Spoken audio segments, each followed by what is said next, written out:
We call the meeting to order. Mr. Tramp, you'll lead us in the invocation, and Mr. Benton in the pledge. Father, we thank you for the glory of your creation and for all the blessings living in a nation where we can discuss and debate public issues without fear of reprisal, and for all the freedoms we enjoy. In your name we pray. Amen. I pledge allegiance to the flag of the United States of America and to the republic for which it stands, one nation, under God, indivisible, with liberty.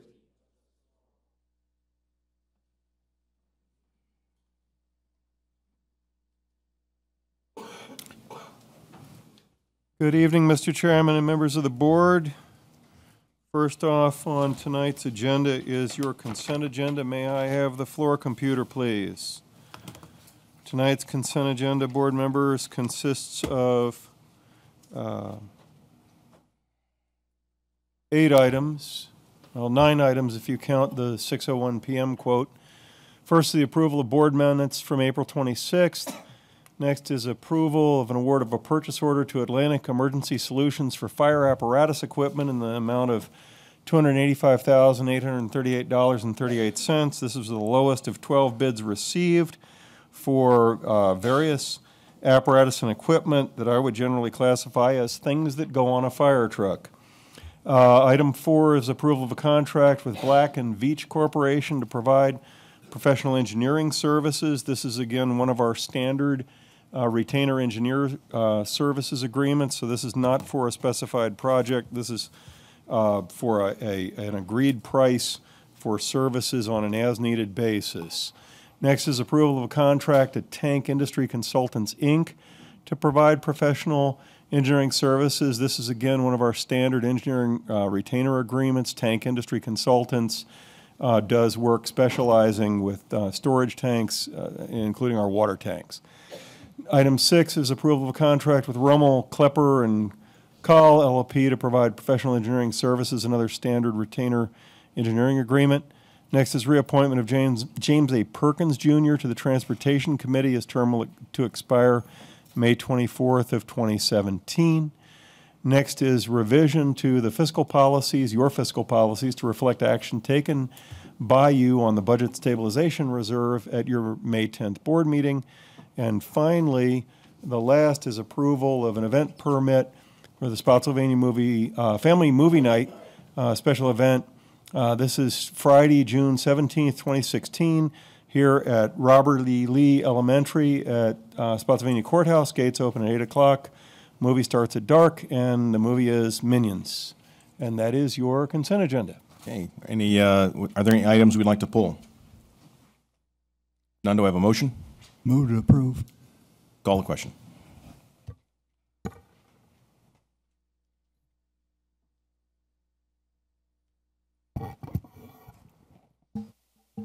Six yes, with Mr. Ross not present.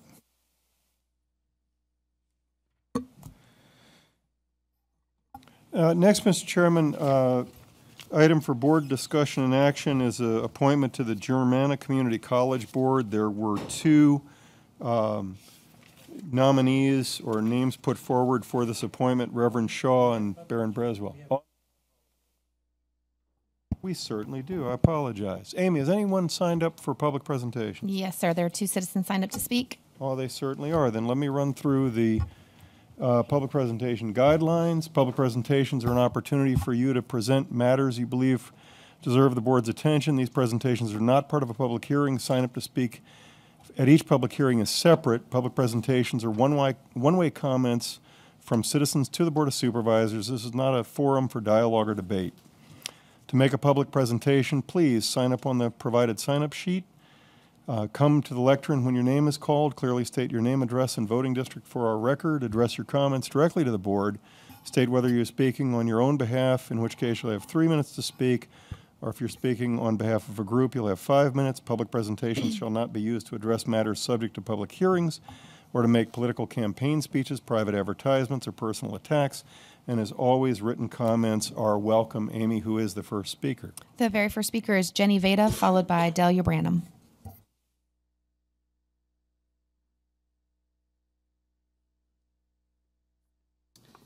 Hi, my name is Jenny Vida, and I live in the city of Fredericksburg. I'm not sure what my voting district is, but it is the city, and I'm speaking on behalf of Brandon Mechanical. I work for Brandon Mechanical. We're a commercial heating and air company, and we purchased a building on 8810 Courthouse Road about 8 months ago. And as we feel we've been fighting while only able to stare at it from afar to get into it, we've had to pay for rent, facilities, while paying the mortgage, water, electricity, taxes, in conjunction with hiring not only a lawyer but a survey engineer to try and help us get into an office that we were excited about originally. After our second preliminary meeting and hearing about the grandfather clause, I had a renewed excitement about the prospect of moving into the office. I jumped through every hoop asked and could, and to get in touch with the personnel that was responsible for being able to give me the information from the forestry department to find out when they moved in or moved out of the building and asked them to do a letter for me on letterhead, which they did. It was discussed once the forestry department stated that they did not move out until 2015 that we were well within the time frame that we would fall under the non-conforming use. The forestry department commenced in the early 60s, well before the adoption of the county's first zoning ordinance. I understand that this is not your typical non-conforming use situation, but the county's tax records show its zoning as R2, but describe it as commercial. I don't believe that anyone would move into it, as there's not even a kitchen there, but yet the county is charging real estate tax for the structure and valued the structure at $177,300. I don't believe that it would make any sense to prevent the reuse of the building by a commercial user who is private rather than public. The planning commissioner is allowed to recommend for a special use if it satisfies several factors, to include that the proposed use or development of the land will be in harmony with its surroundings in which it's located, would not hinder or discourage the appropriate development and use of adjacent land and buildings or impair the value thereof, would not affect the health or safety of persons residing or working in the neighborhood, would not be detrimental to the public welfare to the property. All of that would stand true for our company. A non-conforming use may be changed to a permitted use or a special use for the zoning district in which the property is located. The zoning administration is also able to grant a modification from any provisions contained in the zoning ordinance if they find that the modification will not be substantial or detrimental to adjacent property and the character of the zoning district would not be changed by the granting of the modification. There are several buildings around Spotsylvania that are vacant or listed as build to suit. In the meantime, there are several new businesses opening up practically on every corner. I've lived in this area since I was in middle school. My family moved here from Northern Virginia to get away from the traffic. Although I agree that we as a community must grow, there must be something to say about a family-owned business right here in the community. All we want to do is have a business right here in our own community that we can be proud of.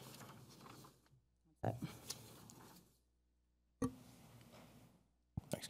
Mark, could you look into that for us and just get back and I find out have what the issue actually is? sent a text message to appropriate staff while the speaker was speaking, and we'll be pursuing this, and I'll report to the board Okay. separately. Thanks. Thanks. Thank you. Delia Branham.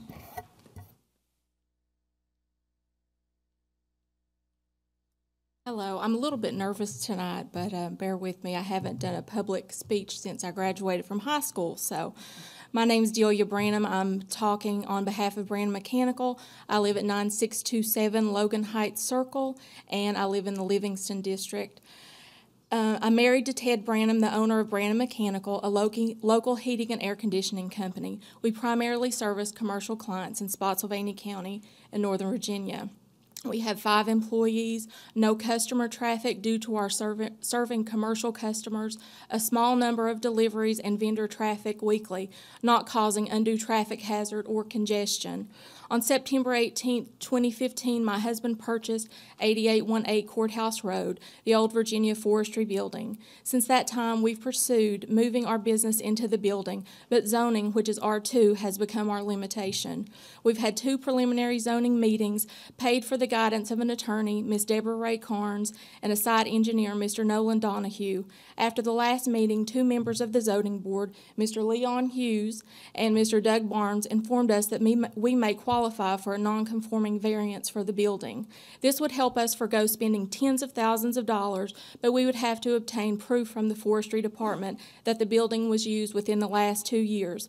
We obtained proof from Mr. Joe Schaefer, a manager with the Department of Forestry in Charlottesville. Unfortunately, Mr. Troy Tigner, zoning director, rejected the notion due to dissimilarities between the two businesses, noting that the Forestry Department used bulldozers and boats as work vehicles, and we use passenger vans as work vehicles.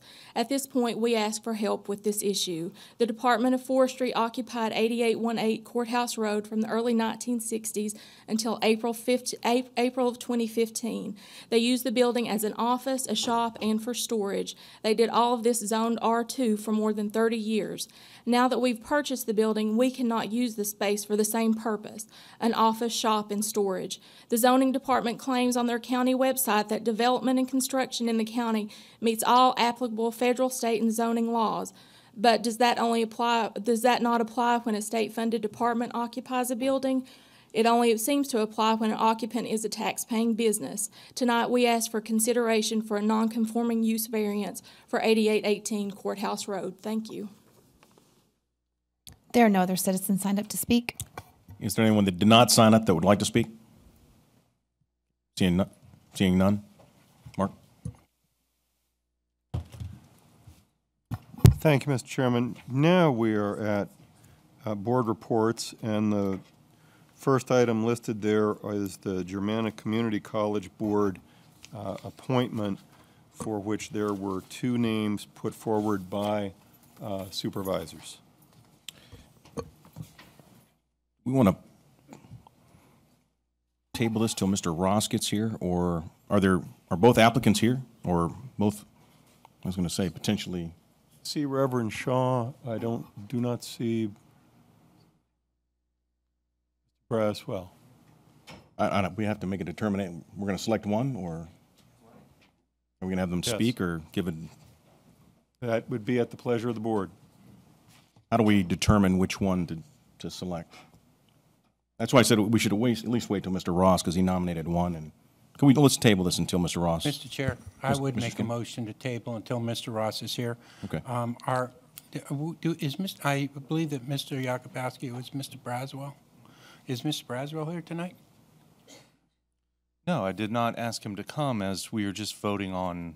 Okay, no, I was just wondering, because I thought, no, my consideration was if they were both here, just to have them come up and describe some things that they thought about. But I do know that if they're not both here, then it would be unfair to one candidate than the other one. So but I do want to wait until David comes, because I think it was his nomination.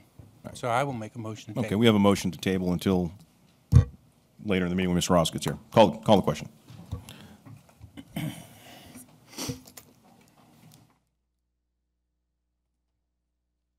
Six.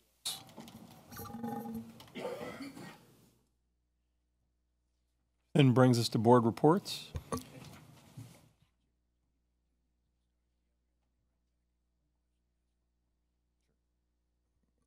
Mr. Yakubowski.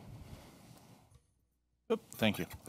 The only thing that I have is to report back to the board that on Friday, I was able to go to the ribbon cutting ceremony for the VA clinic that is now in Spotsylvania. It was a very nice ceremony, had a nice tour of the new clinic, which is at 10401 Spotsylvania Avenue. It's above the ER center, the Mary Washington ER center that's there on the 3rd floor. Very nice time, very large facility. It's double the current one that they have in the city. And just want to let everybody know that we're going to be doing what we can to drive traffic there, to let folks know that it's there and it's open for business. And like I said, it's a large facility, and they can do an awful lot there. So I was very, very happy that I could be there, and just wanted to pass that along. Thank you. Mr. Spula. Yeah, I've got 2 things I wanted to cover. First of all, I had the pleasure of attending the Massaponax High School Undergraduate Awards program last Wednesday. And as most of you know, I don't have any kids in school. So this was kind of a neat opportunity for me to see what goes on there. And the reason that I want to report on it is I was so impressed with the amount of students who were called forward with straight A averages in their grades. It seemed like half the school came forward, and they were named individually, but this says a lot. We say a lot about our schools, but to me, this shows me that we're doing a doggone good job here in Spotsylvania County, and I'm proud of them. Secondly, those of you who travel the Route 1 corridor down by Mud Tavern will notice things are almost finished. I went through there today, and it's really looking good. I see traffic moving through the intersection a lot better now, and it should be all totally complete by next week. So enjoy if you come down to Thornburg. Thank you. Mr. Trampy. No report at this time. Mr. Benton. No report at this time. Mr. Skinner. Thank you, Mr. Chairman. I do. First of all, let me see. It was a week ago today that we finally got the final Federal Transportation Authority giving us approval for our third line on the VRE station all the way to Hamilton Square. So I can report to this board that the VRE station is completed. The third rail is completed too. So I appreciate all the support. I thanked all the localities that assisted us, which was the PRTC program. So them and all the surrounding counties on VR assist us in that, and I do appreciate that very much.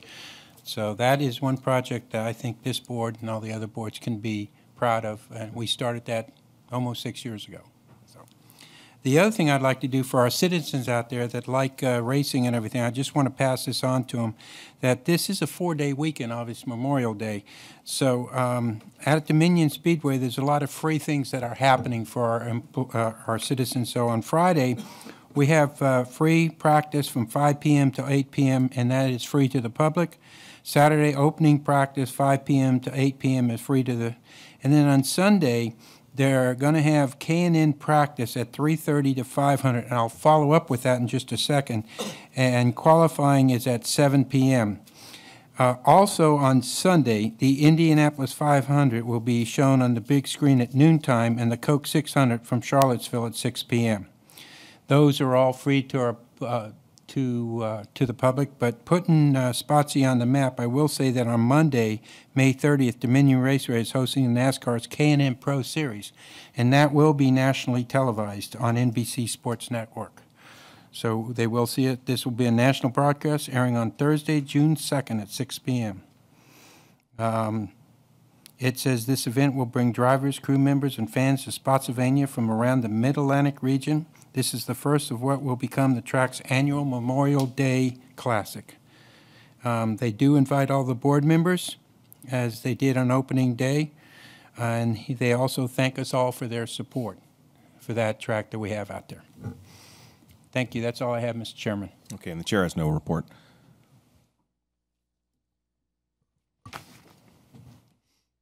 Mr. Chairman, that brings us to public hearings, first of which is R15-0007, Goodwin Cove LLC, which is in the Livingston District.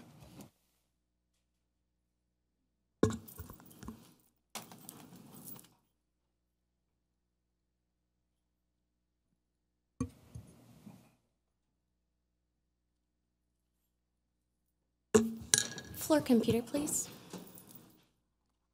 Thank you, Mr. Chairman.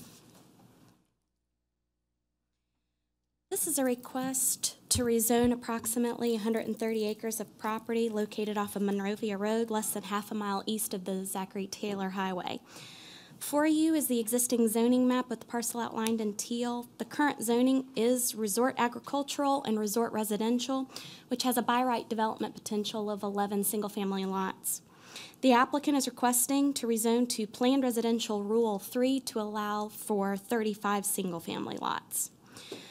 Here's the aerial photo as well. The site is located adjacent to agricultural land, including acreage that is located or that is designated within the county's ag forestal district in addition to other existing lakefront communities, including Runnymede and Kelly's Landing. The The Planning Commission held a public hearing on April 20th and voted to recommend approval of the request, and staff also recommends approval based on the project's consistency with the comprehensive plan and the existing development as well. Here's a sheet out of the generalized development plan. This is a large tract of land that has historically operated as a dairy farm. It does include an early 20th century farmhouse and outbuildings. These structures will be demolished as part of this request. The Department of Historic Resources reviewed this and noted that there was nothing uncommon about these and didn't recommend any preservation of any type. The requested PRR3 district will allow for up to 46 lots. However, the applicant has proffered to limit the number of lots to only 35.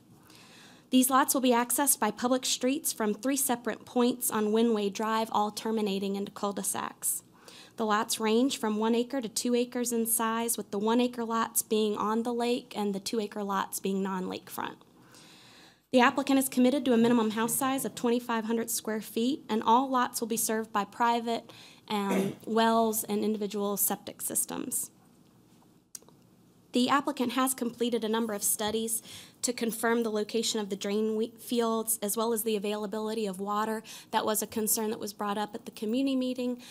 These studies did confirm that there would not be a water supply issue with this development. The lots are clustered towards the lake, and over 59 acres are preserved in open space. The open space is predominantly located on the south side of the development, which provides a significant buffer adjacent to the agricultural land. Pedestrian trails, a boat ramp area with open and covered boat slips, sanitation facilities, and parking will be provided at the lakefront area for the community, located generally in this area. There will also be a dry hydrant installed at the boat ramp that will include emergency access for fire rescue. This will benefit not only this community, but the existing communities as well. The Goodwin Cove development will add approximately 333 new trips to Windway Drive in Monrovia. The most recent counts on this segment of Monrovia is 715 vehicles per day and 130 vehicles per day on Windway Drive. Based on the existing conditions and the estimated traffic generated by this development, the impact will be minimal. VDOT has noted that improvements will be needed to Windway Drive. Windway is very hilly, and for those access points to meet site distance requirements, there is going to have to be grading to Windway and other improvements to meet those requirements, and that engineering and those details can be fleshed out at the site plan process. The applicant has included proffers with their application, including to develop in conformance with the GDP, and as I noted, they have limited the number of lots to 35. The applicant has proffered a cash contribution in the amount of $6,208 for a total of $217,296. The applicant has proffered to dedicate right-of-way along both Monrovia Road and Windway Drive. They've also proffered a right-of-way from the cul-de-sac to Carter Lane. This is to meet VDOT's secondary street acceptance requirements. The applicant has proffered pedestrian trails, a boat ramp, emergency access to fire rescue, all of which will be maintained by the homeowners association.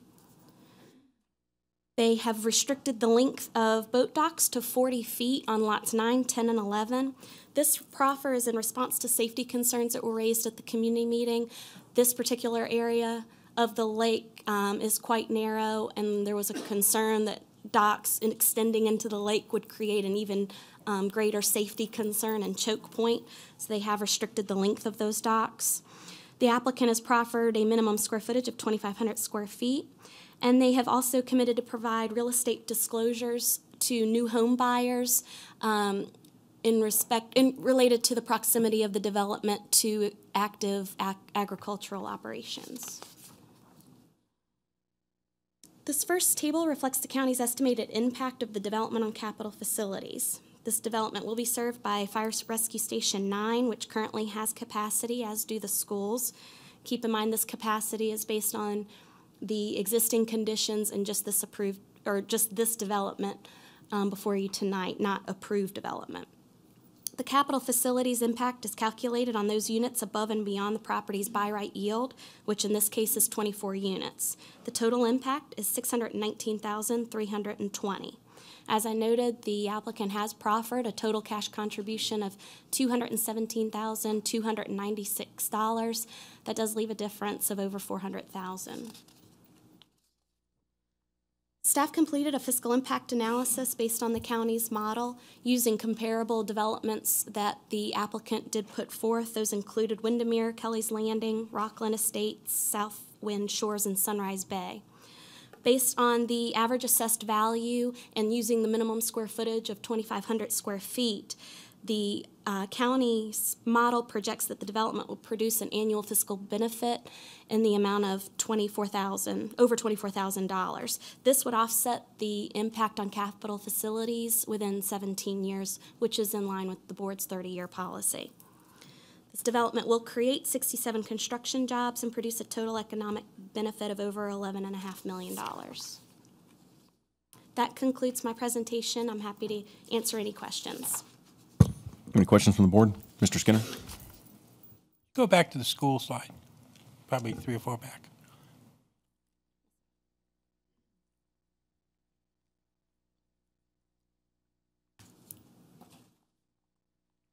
Current call, okay. So how many students are they looking to enroll in the high school out there at Spotsylvania? With this development, it's estimated to generate 6 high school students.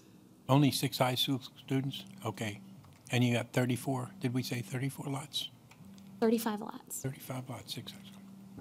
Okay, thank you. Any other questions? Okay, I think the applicant has 10 minutes.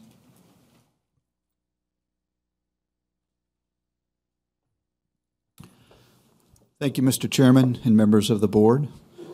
My name is Dave McElhaney. I'm an engineer with the firm of Urban Engineering representing Goodwin Cove, LLC.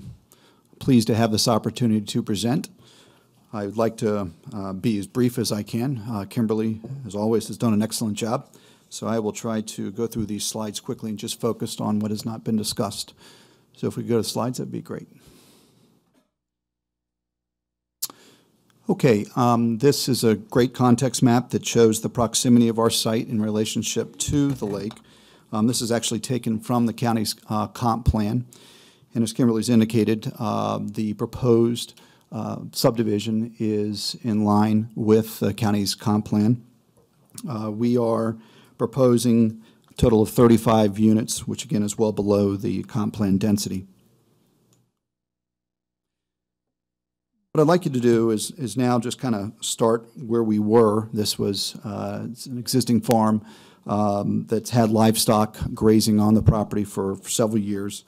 Talking to Mr. Goodwin, the history of this site at least goes back to the 1800s. So as we developed a land plan that would be as sensitive to the property as possible, we really, as we do with many projects, will just start with the existing topography, understand where the drainage ways are, where the trees are, and move forward with a design that takes into consideration those items, but also wetlands. So I've brought the wetlands in. We've worked with consultants to really understand clearly where the sensitive areas on this site are. Because there are sensitive areas, we went ahead and secured a resource protection area mapping, which now comes up, which kind of shows the core components of what was critical from a preservation standpoint as we evaluated how we could really lay the project out, preserve trees, stay out of the sensitive areas to the extent possible. This is an overlay of the layout over top of some of those critical constraints associated with the design. And the part I really wanted to emphasize is, again, we're just trying to honor the land, not come in and clear cut. A lot of the property is already opened, so we really want to try to preserve those trees, preserve those wetlands, and stay out of the RPAs. And we've been able to accomplish just that. Going back to the aerial that you saw, this is something which I'd like to kind of use as a starting point and emphasize. Does this have the opportunity to point, Kimberly, this device? If you could just point to the upper area that's identified in red. We met with the communities back in 2015, and one of the major concerns that was raised by the Runnymede subdivision, if you could show where the Runnymede subdivision is, Kimberly, please. They had identified to us that there was somewhat of a bottleneck, if you will, in the lake, and they were worried that the boat traffic going through there may interfere with proposed docks associated with this community. We went ahead, listened, did a depth analysis, and determined that we could go ahead and get sufficient depth, even if we had a very dry year, by not extending those docks any more than 40 feet. So we have proffered to restrict the dock lengths in that location circled in red to no more than 40 feet, again, to be responsive to the concerns raised by the community. Additional highlights, I think, that are important to recognize that this community brings forth, which is going to be something really special. And what that is the boat slips, the community amenity area, which is going to be made up of a ramp for access into the lake. It's going to be the dry hydrant, as Kimberly had indicated. That's going to be made available, obviously not just this community, but to fire and rescue to serve the adjacent communities. To the best of my knowledge, there's no dry hydrant anywhere in proximity to this particular site, so that was something important to fire and rescue. In addition, there's going to be a covered boat slips for all of those lots that do not have direct water access. We do show that in this exhibit. Again, this will be done, though, certainly in line with Dominion Power's requirements as well. But we're not relying on any of the adjacent communities' facilities. We're providing all the facilities on site to, again, serve this community. This is a very important slide. There's been questions raised with regards to some of the site distances that are currently existing at the intersection with the existing public roadway. And when you take a look at Windway Drive, it does have some humps in it. And when you make a left into Runnymede, you experience that somewhat, but you really experience it more if you're making a right out of Runnymede. And the community raised the concern that, hey, we may have some intersection site distance issues. Originally, this road was designed to 25 miles per hour when we did our initial layout. In working with VDOT, listening to the community, we conducted a speed study. We found that people are driving much quicker than 25 miles an hour. There's no posted speed limit on the roadway today. Based on that information, we have now gone back through and evaluated what's going to be necessary in order to make Windway Drive a safe roadway. And not just for our proposed intersections, but also for the Runnymede intersection. Those speeds varied anywhere from 41 miles an hour to 51 miles an hour. In working with VDOT, they've asked us to design those at 45 and 55 miles an hour accordingly. Small country road, but we're looking at it very conservatively. What that means really is that that roadway will now be redesigned and reconstructed, approximately 1,300 feet of it, to rectify the existing site distance problems. The applicant has agreed to do that work. We've agreed to make sure that it is in accordance with VDOT requirements, and we've already done some preliminary engineering, and we will be demonstrating that as we go through, if we go through, the final site plan review process, both with the county as well as with VDOT. But I think that's something really I wanted to stress, because there were concerns raised by Runnymede, and we're going to be out there improving that roadway. Secondly, we just came across a recent piece of correspondence from VDOT in response to a concern raised by a citizen in the Runnymede community with regards to the intersection site distance at the Monrovia Windway Drive intersection. If you could just point that, Kimberly, so the board members know what we're talking about. A member of the Runnymede community suggested that that may have a problematic site distance issue as well. We were unaware of that. That's really not an intersection that we're really tying into with any of our proposed roadways. However, VDOT has responded that they are going to investigate that intersection, and if indeed there are sight distance issues, they're going to go ahead and address those such that that intersection can be made safe within the allowances of the available right-of-way that's out there today.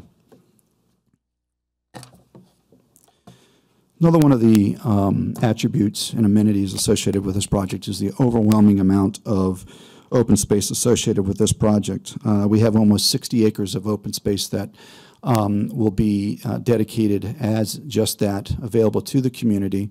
In addition, we are proposing over 2,000 linear feet of trails throughout the site. During the review by the Planning Commission, in their consideration, a question was raised as to whether or not those trails would be made available to the public.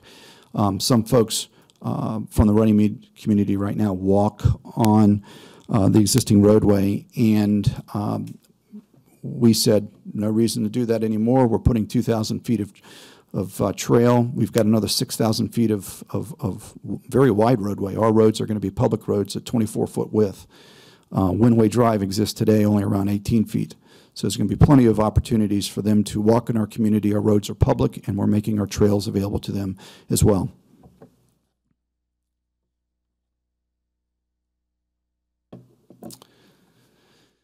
This slide is just simply in response to concerns raised by the Kelly's Landing community. At one point, there was consideration of a tie-in of our roadway to Carter Lane.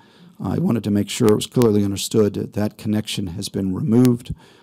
Carter Lane, as you may know, is a private road. We do not have permission to tie in. Community was concerned about it. We follow the direction of the community as well as the Planning Commission, and that connection is not being made. This is still in accordance with VDOT requirements. And again, I will stress to you that VDOT has approved this application, again, pending their final review of the final engineering plan. This particular slide just, again, covers what Kimberly had alluded to with regards to the groundwater hydrology study that was done to evaluate the availability of satisfying or satisfactory wells to serve this. There was a study that was prepared and submitted back in 2015. The conclusions were that this site has water capacity available to it, and they do not anticipate any negative impacts to existing groundwater wells adjacent to this project. Sir, your 10 minutes has elapsed. I will conclude with the next slide if I have permission from the chairman to do so. Thank you. So lastly, I think that what I really want to just stress to you is that this is going to be a very high-quality community that's 35 lakefront lots, as well as lake-accessible lots. We are doing dramatic improvements to Windway Drive to improve that condition, to make it safe, not only for the existing community, but certainly for our community as well.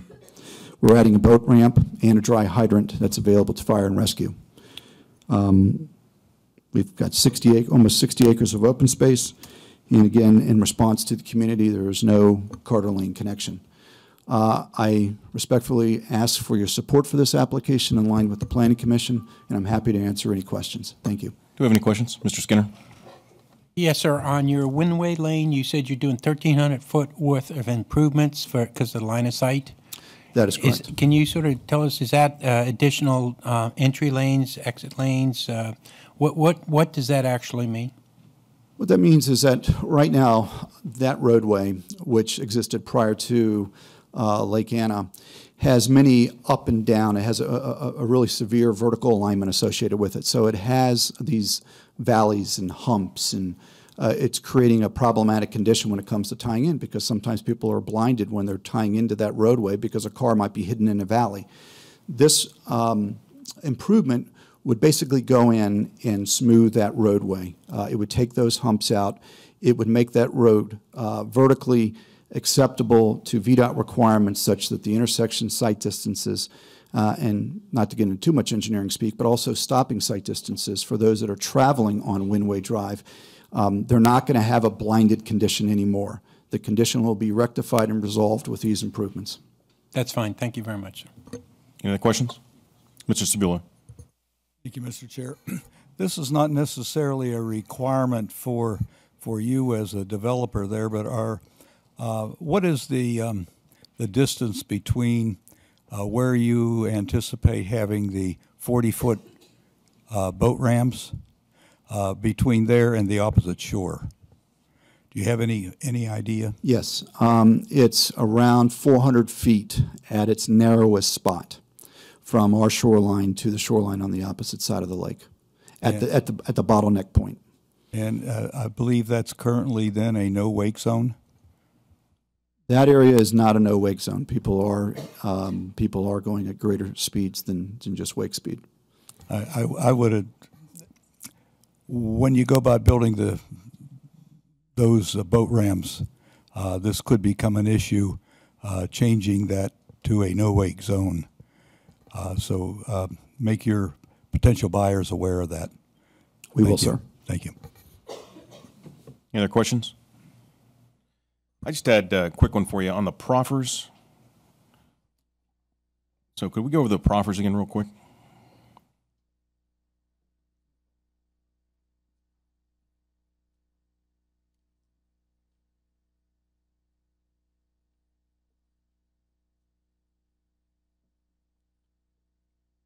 So 6,200 per. So what are we doing to offset? What is the county's per unit right now?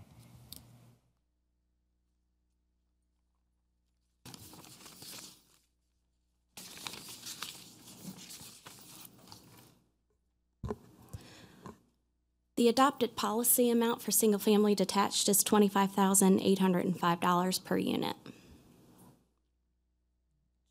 So what are we doing to offset what the guidelines are and what has been proffered? The board's 30-year policy states that if the fiscal revenues generated by a development offset those impacts, then it is viewed favorably.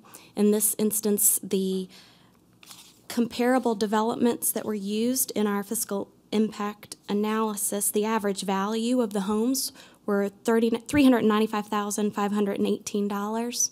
And when we put that into our county's model, that produced an annual fiscal benefit of $24,096, and so that offset that deficit within 17 years. Okay. Any other questions? Okay, we'll open the public hearing. There are 2 citizens signed up to speak. The first speaker is Alan Lassiter, followed by Frank Broderson.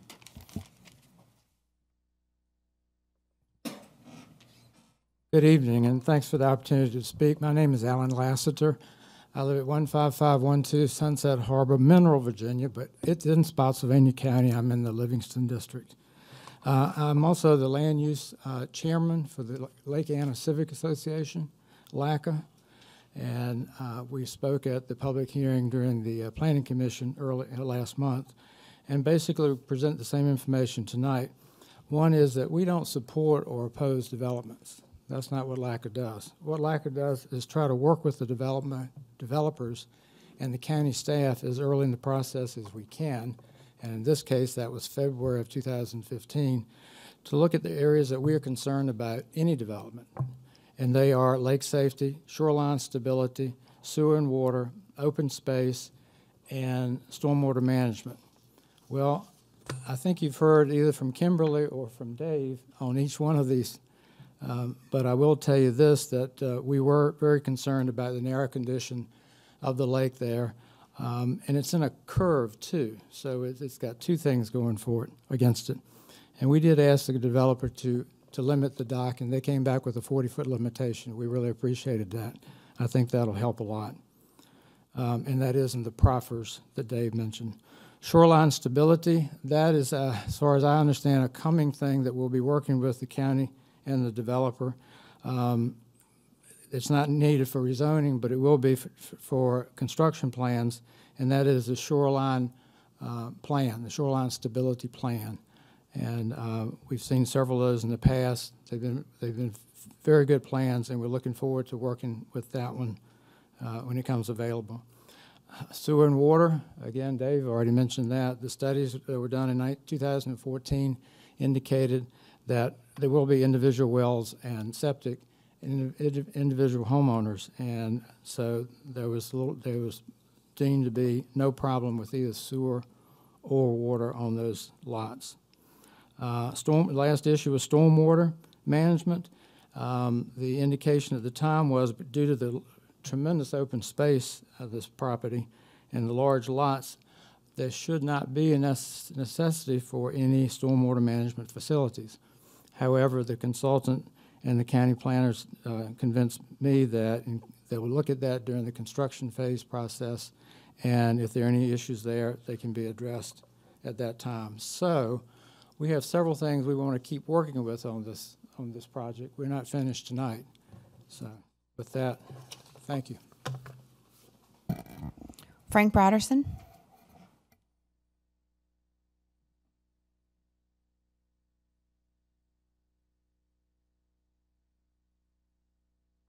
Mr. Chairman, members of the board, I'm Frank Broderson. I live on West Philippi Place in Lees Park, which is in the Battlefield District. Tonight, I hope to learn and understand the rationale of your 30-year payoff policy that you use to justify funding growth. Once again, a developer is offering proffers that are less than the development's costs of capital facilities. If approved, you will again ignore your recently approved proffer guidelines, which I am told essentially meet new state requirements. We know which costs are specifically attributable. Let me illustrate. When I moved to Spotsylvania and bought in Lees Park, I received all existing benefits that the county offered, as will the upscale buyers in Goodwin's Cove. Then every Lees Park buyer has paid it forward as our proffers funded Spotsylvania Parkway and considerably more. Consider how that benefited taxpayers. I'm told the Parkway came in at less than the $28 million profit estimate, so I asked about a $24 million bond issue. Per the Finance Department, a $24 million bond to build the Parkway would have initially added 4 cents to our tax rate. Now it's about 13 years later, and with an improved economy and rising assessments, it will probably be about 2 cents. You agonized over spending 2 cents in this year's budget. Without our proffers, 2 miles of Spotsy Parkway would have added 20 years of taxation and not be paid for another 7 years. Now with Goodwin's Cove, but with repayment of the Lees Park, with repayment of the 30-year policy, Spotsy Parkway wouldn't be paid for until the 2050s. Please explain why that is fiscally prudent. Please tell us why taxpayers should pay for specifically attributed costs created by Goodwin Cove. Why we should then wait for 17 years after 35 homes are built for their taxes to repay Spotsylvania. I don't understand the two policies. I believe the board should follow their newly approved proffer guidelines and that all new residents should pay their fair share of growth. I urge the board to start tonight to follow the proffer guidelines you have approved. This is a wonderful project, and I oppose it only until Goodwin Cove buyers pay their fair share. Thank you. There are no other citizens signed up to speak. Did anyone that did not sign up wish to speak?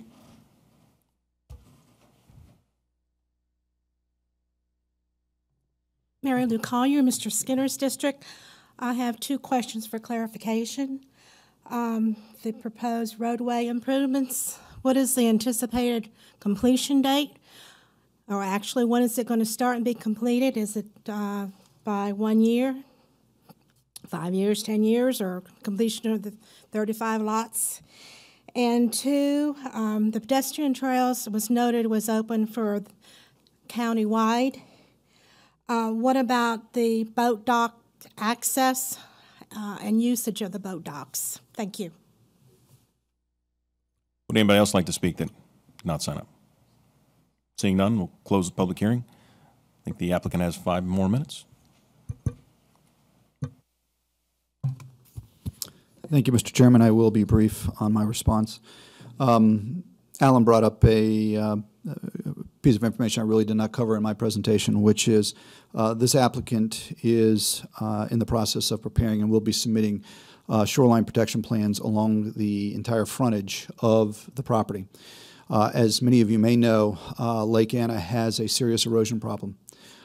This applicant has taken upon himself and other portions of the lake to provide thousands of feet of shoreline improvements. That is that is a very costly undertaking, and in many cases he has not been mandated to do so. He's done this on his own to protect his property.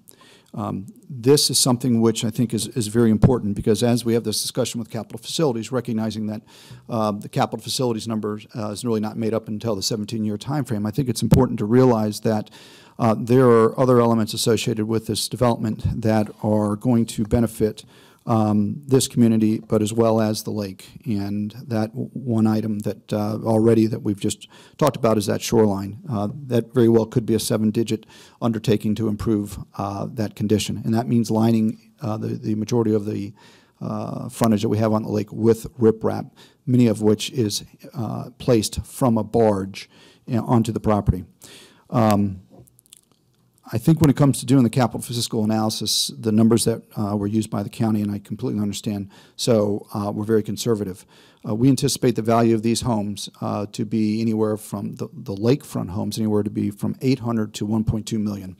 This is going to be an exclusive community.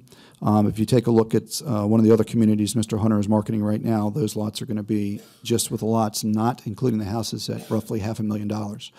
That number is going to be not 17 years, but considerably less. The other piece of information related to this topic is the undertaking associated with improving Windway Drive is going to be several $100,000. We are basically rebuilding a significant portion of that roadway. We're not widening it. We are changing the vertical elevation, and we are going to do that in such a manner that that's going to be, for all intents and purposes, a brand new roadway. It's not an easy undertaking, because some of the land that's right adjacent to us, most of the land, we do not control. So we need to move all those improvements in the direction of Goodwin Cove. But at the end, certainly that's going to be a benefit not just to Goodwin Cove, but also to the Runnymede community. And then lastly, these are going to be vacation and weekend homes. That's what we're finding in the market. We don't expect that there's going to be much generation when it comes to school children. Obviously, there's no guarantees on that, and we recognize that. We want to certainly be below that 30-year time frame. That's why we committed to the 2,500. We think, again, the houses will be much greater than that. So when you take a look at the components of how we generated that capital facilities contribution, we paid full amounts except for the school contribution. That's where the delta is. Thank you, and again, I request a favorable decision in line with the Planning Commission. Happy to answer any other questions. Any comments on board? Mr. Skinner. Yeah, just could you talk about that road improvements? Are you planning to do that? When do you plan to make those road improvements? Prior to your, as you're putting those roads in, and we got a family living in there, will those road improvements be made at that time? Absolutely. The road will not be open to the public until Windway Drive is made safe. We will not be able to get RUPS, will not be able to get access into the a property owner will not be able to move into a house until VDOT has been satisfied that that roadway has been constructed to meet their requirements. And so that is going to be an initial phase improvement. Thank you. Any other comments? Okay. With that, do we have a motion to? Mr. Chair, I'll make a motion to approve. Okay. Any discussion? All right, call the question.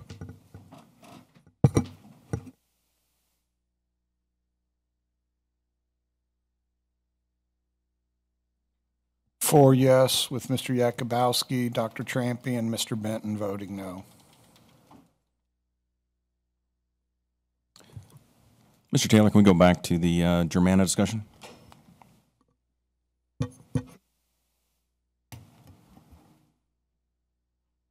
Certainly. I mean, that's at the board's pleasure. There were two names put forward. Reverend Shaw by Mr. Ross, Baron Braswell by Mr. Yakubowski, and this is for appointment to the Germanna Community College Board. Do we have any discussion? Mr. Chair. Mr. Ross. Sure. I see Pastor Shaw is in the audience, and I don't know if all the board members have had a chance to look at his resume, but briefly, I'll just go through a couple highlights, and then I would ask if the board's all right for Pastor Shaw to come up and tell us why he feels he's uniquely qualified for this position with Germanna. But I noticed he's got a master's degree with a 3.45 GPA, a BA degree with graduated summa cum laude with a 3.96 out of a 4.0. I think that's pretty impressive for anybody. And then I also noticed that he's attended a couple of junior colleges himself in his resume. And so he's got junior college experience. And I know he is very familiar with Germanna Community College, as he, I believe it's where he worships.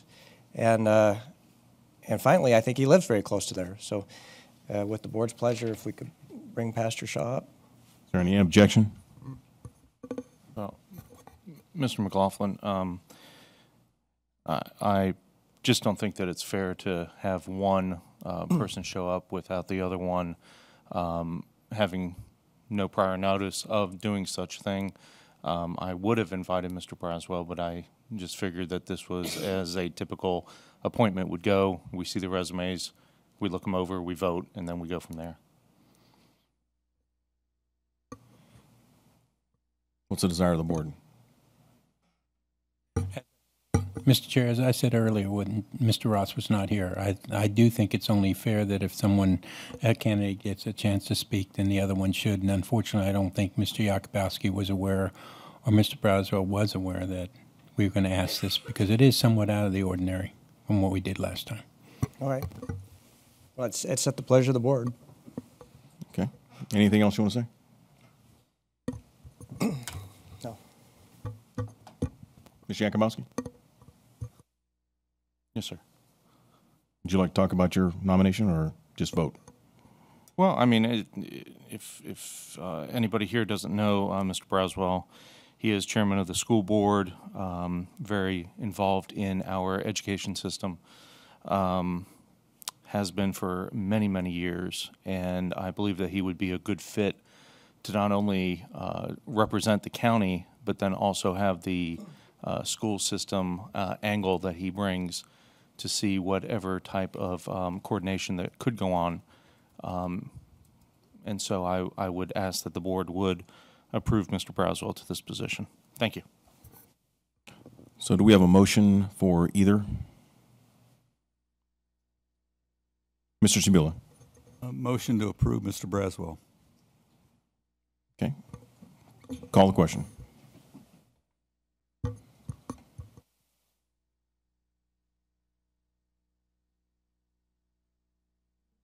Four yes, with Mr. Ross, Mr. McLaughlin, and Mr. Benton voting no. Okay. Mr. Taylor, I think we're next public hearing. Yes, sir, Mr. Chairman. Next public hearing is R15-0009, Ronnie and Paulette East, Chancellor Self-Storage, which is in the Salem District.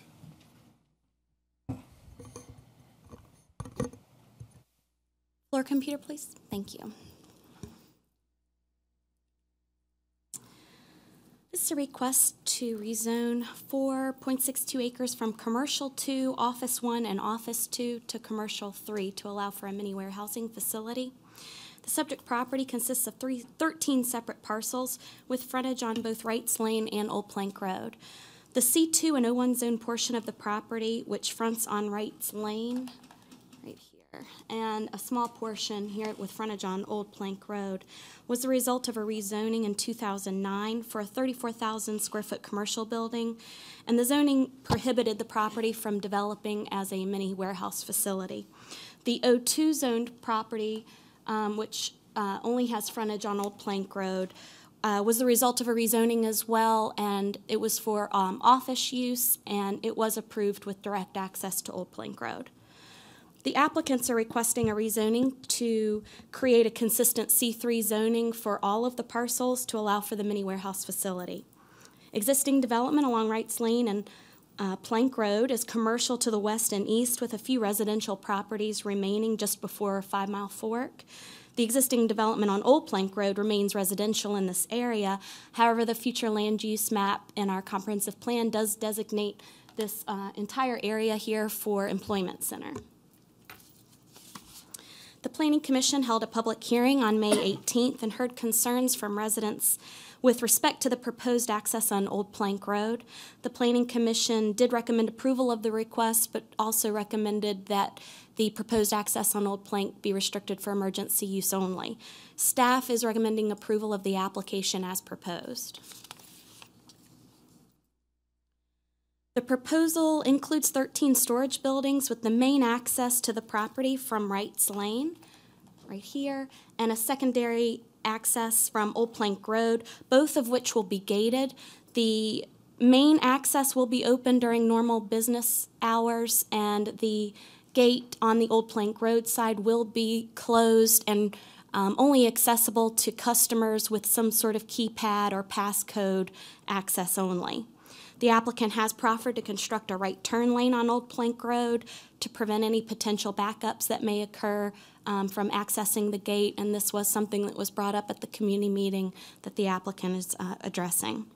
The entire site will be fenced with wrought iron fencing predominantly along the Wrights Lane frontage. This is in the HCOD district, and solid white vinyl fencing along the sides of the project and along the Old Plank Road frontage.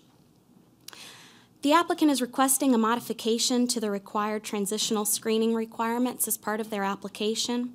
These screening requirements are designed to buffer a property from a more intense use from a lesser intense use. In this situation, the code would require a 25-foot buffer to the existing residential uses, which are primarily located on this side. The applicant has proposed to reduce the buffer area to 12 feet in width with a 6-foot solid vinyl fence and no landscaping. That was at the request of the property owners, except along these 3 adjacent properties where it will be the 12-foot buffer with the fence and landscaping. As I mentioned, all those adjacent property owners have provided their affidavits agreeing to these modifications. Staff has not noted any concerns with the modification, particularly since the adjacent property owners are in agreement, and similar modifications have been made with other developments, particularly when the future land use is the same, and in this case it is for employment center. As part of the application, the applicant has put forth several proffers. One, to develop in conformance with the GDP, up to a maximum of 72,000 square feet for the buildings. The applicant has proffered to dedicate right-of-way along both Wrights Lane and Old Plank Road. They have proffered to construct that right turn lane on Old Plank Road, subsequent with the installation of an access point. The applicant has indicated they intend to phase this development, constructing those front 8 buildings with the main access on Wrights Lane with phase 1, and then with phase 2, completing the development with those additional buildings and that access. So there's nothing in this proffer document that would restrict him from doing that phased plan, and there's nothing that would require the construction of that right turn lane until the Old Plank Road access was installed. The applicant has proffered fencing materials, which will be the wrought iron or the solid white vinyl fencing, with a minimum height of 6 feet and a maximum height of 8 feet. And they have also restricted the building height to no more than 25 feet. The C3 district allows up to 75. As I mentioned, the residential community has expressed concerns with the access on Old Plank Road. That approved O2 rezoning with a frontage on Old Plank Road, that did include a direct access. Staff has estimated that an office use would generate an additional 55 trips per day, and that is based on a very conservative estimate of a 5,000 square foot office building. A building twice that size could fit on this amount of property, in addition to other O2 uses that would potentially generate even more traffic. The applicant has proffered to install the right turn lane. The access will be restricted by the passcode, key code gated access on Old Plank Road. Our traffic engineer has estimated that 28 trips will be generated by the proposal using that Old Plank Road access, and that is less than what is currently approved on the property. So with that, staff continues to support the proposal as proposed with that access on Old Plank Road.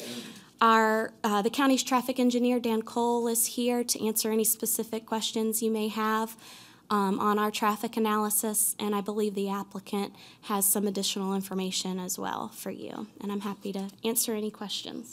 Any questions? Mr. Trampy. Thank you, Mr. Chairman.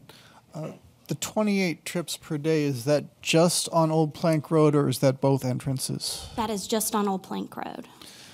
And I guess it's not broken down as far as where folks are coming from, which direction, and so forth. Because I guess my feeling is if someone is coming from is traveling east on Route 3, they're going to use the right lane entrance. If they're traveling west on Route 3, they're going to take Gordon Road directly to Old Plank and not have to use Dickinson or Dogwood as a cut-through. If they're traveling east on Harrison Road, they would turn directly onto Old Plank without having to cut through. So the only folks that I think might be tempted to use those roads as a cut-through would be those traveling west on Harrison Road. But I guess we don't have an estimate of how many of those 28 trips would be accounted for. We don't have that breakdown, but our traffic engineer did agree that it was unlikely that that would be used as a cut-through. So I think it's a fair assessment. And Dan, we had talked about signs at Harrison and Dickinson and Harrison and Dogwood about no through trucks or no heavy vehicles, something along that line. Do you know what the cost to the county would be for putting up signs of that nature? I don't know. There's conditions that have to be met first before we can put the signs up. Some of them are pretty straightforward. One's a formal request has to be made to VDOT. The county has to hold some sort of public hearing. And there must be alternative truck routes available, which we meet that condition because you'd have Gordon Road, Plank Road, or Old Plank Road, any one of those. And then there has to be an evaluation of the safety, accidents, and vehicle composition on the roads where you're saying as the alternative roads, and that one's pretty straightforward too. And the road where you're putting in the no signs has to be considered a residential street, and that one's obviously met too. As far as the cost, I really don't have an estimate on the cost. I'm looking at probably, a couple $100, something like that. That's all I had at this time, Mr. Chairman. Mr. Skinner. Thank you, Mr. Chairman.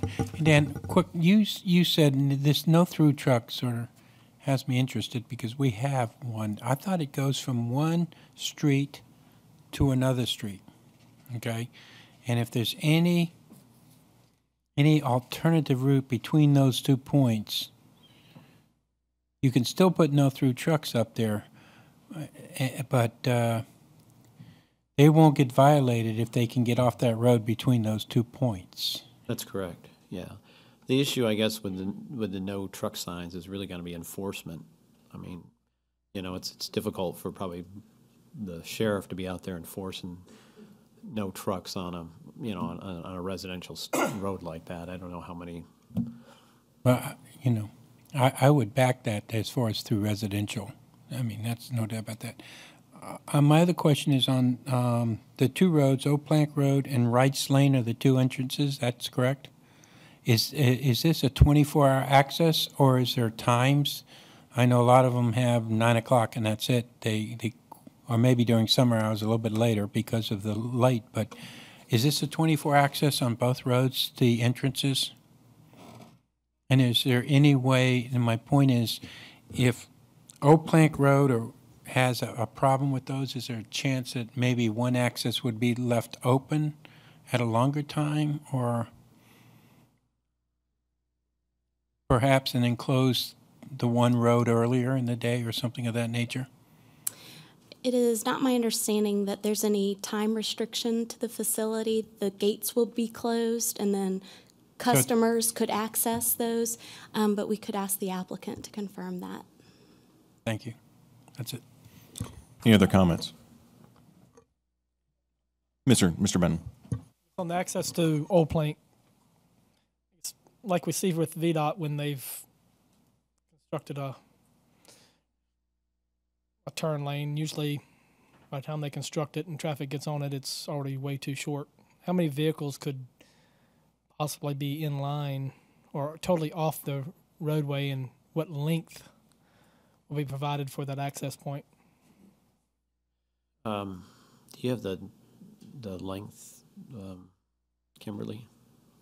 That's my concern, because like at Station 2 and for just the fire department up off Courthouse Road, I can't even get the fire truck entirely off the road. I'm basically stopping and turning, and the turn lane isn't even the length of the fire truck. The turn lane actually isn't really warranted off Old Plank. They're actually But it's being provided, though, right? It's being provided, yes.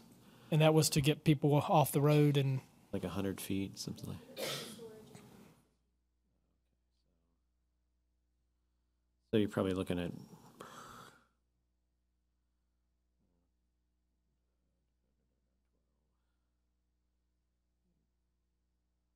You're looking at least probably 12, 14 cars, somewhere in that neighborhood. Thank you. Any other comments?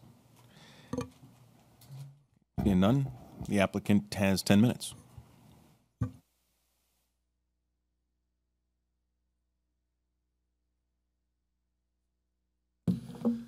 Thank you, Mr. Chairman, members of the board. My name is Landon Davis. I live at 1306 Kenmore Avenue in Fredericksburg, Virginia. I'm an attorney at Parrish, Sneed, Franklin Simpson, and I'm pleased to be here with you today presenting on behalf of Mr. and Mrs. East and their Chancellor Self-Storage Facility. A little bit in the way of background, Mr. and Mrs. East have lived and worked in Spotsylvania County for over 40 years. Mr. East has owned a small business involved in the transportation of mobile homes in Spotsylvania County. He's operated that consecutively for 38 years. 9 years ago, Mr. and Mrs. East invested in Spotsylvania County when they opened their Poe River self-storage facility located in Thornburg. And that's a facility that's managed and operated by Mrs. East, and I believe enjoys a fantastic reputation with the neighbors, with the community, with the county. In July of 2015, the Easts again decided to invest in Spotsylvania County when they purchased the property that is before you today, that is the subject of the application before you today, and that's the property located between Old Plank Road and Wrights Lane. And when I say invested, I mean they really invested. They're not like a lot of developers who are contract purchasers and who wait to make sure they're going to get what they are asking for before making an investment. They've fully committed here, and they are the owners of the property. Also, unlike a lot of developers, the East didn't wait to improve the property. They bought the property from PNC, who obtained it out of foreclosure, and it consisted of 13 parcels. On those 13 parcels were 10 houses and a store, all of which were vacant, all of which were boarded up, and all of which were uninhabited. And Mr. and Mrs. East went to work right away to improve the property. And I think anybody will tell you who's seen the property that it is, how it exists today is a vast improvement over what existed there just less than a year ago. As indicated by Ms. Pomato, Mr. and Mrs. East are proposing to build a self-storage facility on this property. And she did an excellent job of summarizing the main points of the self-storage facility, so I'll keep my remarks brief. What I really wanted to focus on was the concerns raised by several citizens at the Planning Commission meeting concerning the access on Old Plank Road. Mr. and Mrs. East have heard those concerns, and they engaged myself and Mr. Welford, Larry Welford with Welford Engineering, to take a look at those and see if we couldn't try to address some of those here tonight. After reviewing the written objections filed by the residents and after reviewing their comments at the Planning Commission, it seemed like really the concern was, there were three main concerns with the access, what I call the rear access, and that's the access on Old Plank Road. And those concerns were mainly focused around the traffic impact. And would this facility generate so much additional traffic that it would affect their quality of life, affect the safety of the residents, and so forth. And I think what is very important to keep in mind is that what the Easts are proposing is a vast improvement over what is currently approved on that property. And Ms. Pomato spoke about it briefly, but currently on the front side of the parcel, bordering Wrights Lane, there's a 34,000 square foot office building that's approved. Now that doesn't have access to Old Plank Road, that only has access to Wrights Lane. However, in the back parcel, there's, I believe, 6 lots now, individual lots, and 4 of those lots are approved for, I believe, close to an 8,000 square foot office building. Now, staff estimated the number of trips at 55 per day, which they noted was a conservative estimate. If you look at the GDP from 2009 on that 8,000 square foot office building, the vehicles per day that are estimated is 240 trips. And then if you look at VDOT's most recent summary and specifications, single-family homes, the other 2 lots are approved for single-family homes, and on average, a single-family home is anticipated to generate 10 trips per day, so that's an additional 20 trips. So right now, you know, on the high end, there's 260 trips per day that are approved, that approved use on that property will generate. What the Easts are proposing will generate 28 trips per day. That is a tenfold decrease in the number of trips per day that will be experienced on Old Plank Road. I also think it's important to mention, as Ms. Pomato touched on and earlier in her presentation, there's various routes which these vehicles can go. There is North Dickinson Lane there's Dogwood Avenue, and there's both directions on Old Plank Road. So on any given street, you know, obviously this isn't a scientific estimate I'm about to give you, but I think it's fair to, you know, just divide it in 4. It's 7 to 10 trips per day on any given street. And I think what we have to do also is keep this in context of the greater traffic impact on Old Plank Road. Again, VDOT in 2015 indicated that there were over 4,900 trips per day on Old Plank Road. So with 28 trips, what we're talking about is a less than 1/2 of 1% increase in the total number of trips.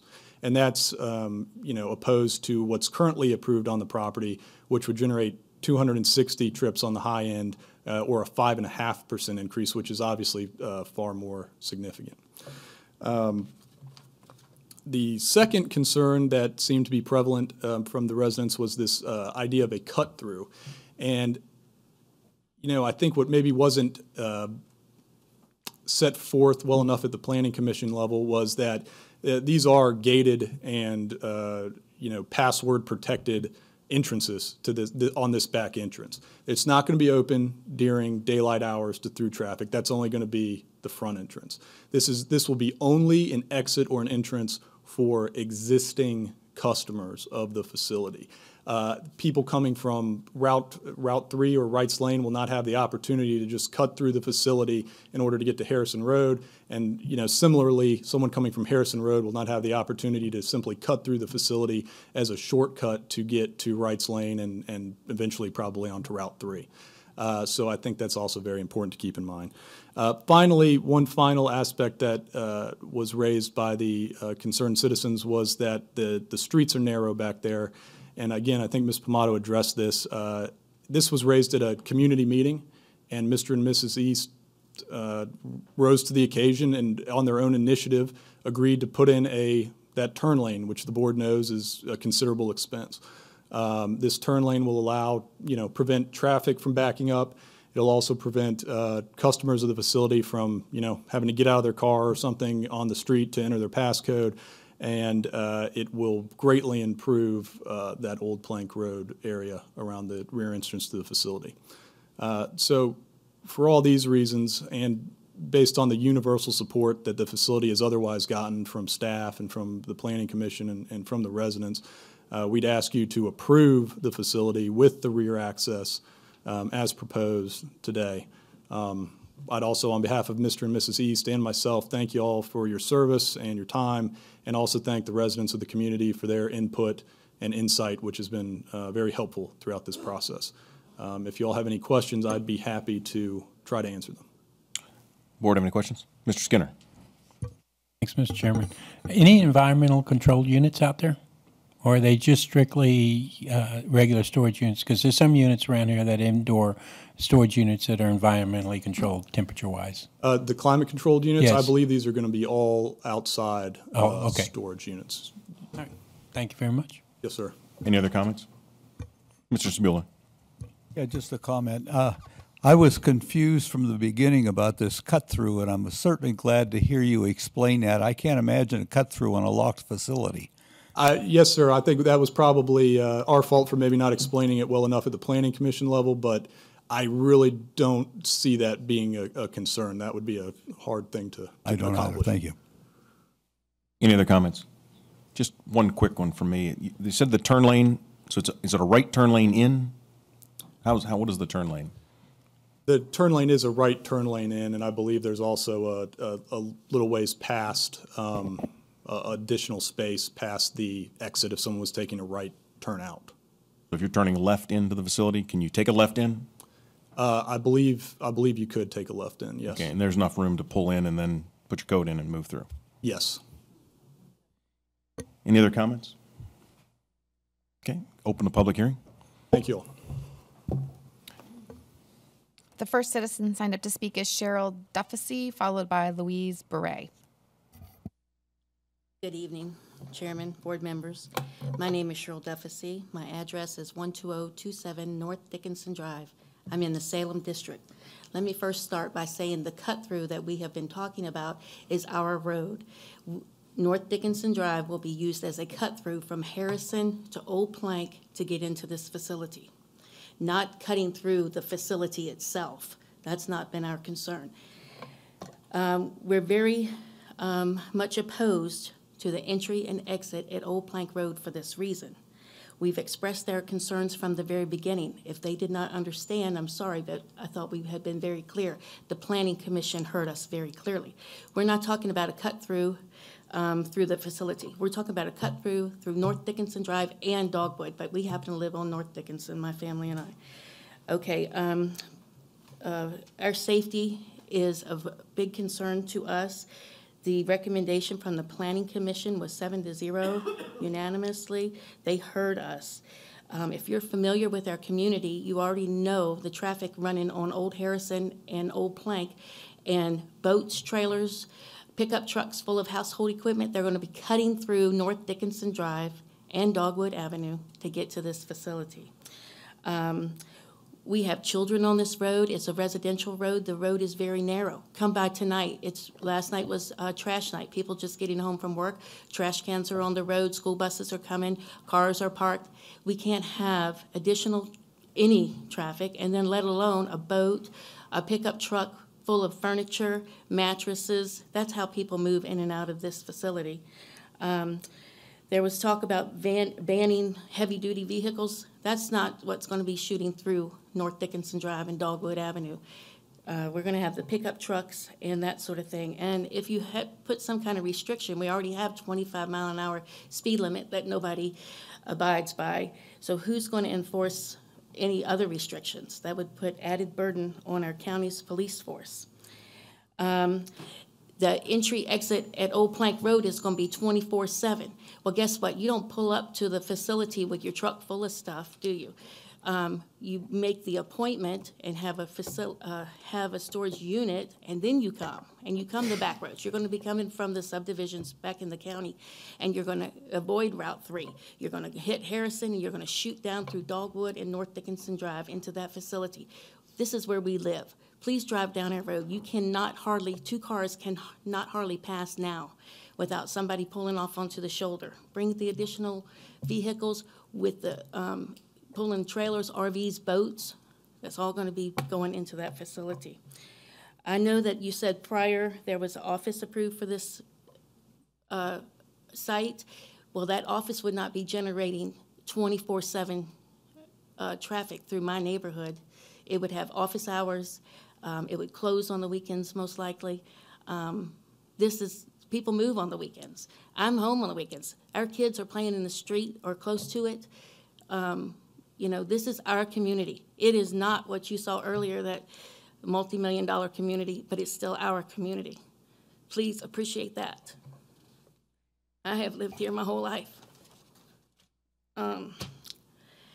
This owner does not have two entrances at his other facility. Why does he need it here? He has got prime property on Route 3. He is sitting on Route 3. What more can he want? I'm only trying to protect our community. I'm not opposed to his facility. I welcome him. I know how good his facility looks at Thornsburg. I have been there. I welcome him, but not this entry and exit at Old Plank Road. It is not necessary for him to succeed. He will succeed, and we wish him the best. And we urge you to take our safety and our community into consideration. Ma'am, your time has expired. Thank you. Louise Beret, followed by Gail Belcher. Good evening, Mr. Chairman, member of the boards. My name is Louise Bora. I'm another resident of North Dickinson Drive. I'm very, very close to Old Plank Road, one of the first houses on North Dickinson. And with the narrowness of our road and the narrowness of Old Plank Road, I think it's impossible to have that back entrance. I'm not going to go on and on. You've heard enough. It's a big concern for us. And Old Plank Road, if you're going to make a left turn into the facility, there is no way. It's going to hold traffic, definitely. There is not enough space. I understand the right lane to turn into the facility, but left will hold the traffic. So it's a huge concern for the residents. It's an old community, it's narrow roads, and we need to have safety. So I would just ask you to please consider what the Planning Commission said, and if they want to keep the back entrance, to keep it for emergency services. Thank you very much. Gail Belcher, followed by Cheryl Lamb.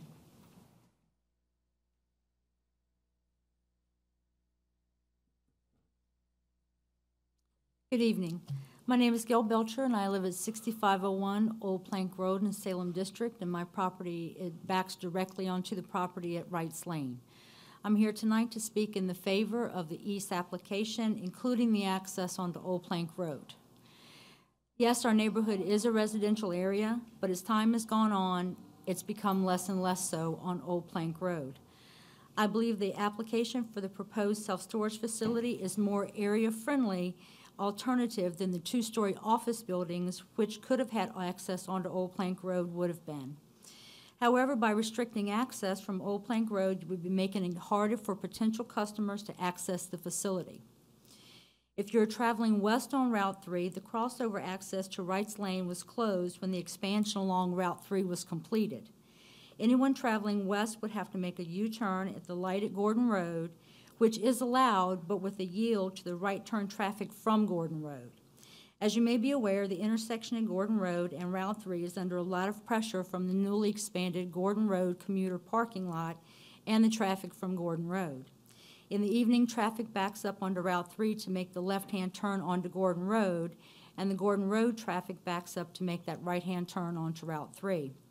By having to yield to the Gordon Road traffic to make a U-turn to go back to Wrights Lane, the traffic back up the intersection is compounded. In addition, the upcoming opening of the new grocery store warehouse facility would add an extra layer of stress to that intersection. The proposed entrance off Old Plank Road is offset from North Dickinson, which would force traffic leaving the facility to make a left or right-hand turn onto Old Plank Road. Without direct access to North Dickinson, I believe fewer people would use the North Dickinson as a cut-through to Harrison Road. If possible, I would like to see the hours set on the access to the facility instead of a 24-hour access. By restricting the access hours, it would cause less disruption and noise in the neighborhood at night. Mr. East has spoken with and tried to accommodate the wishes of the neighbors along Old Plank Road. I believe he will continue to do that. He has been a very good neighbor so far with improvements to the property. I hope you will favorably consider Mr. East's application, including the access points on Old Plank Road and on Wrights Lane. Thank you. Cheryl Lamb, followed by Doug Belcher.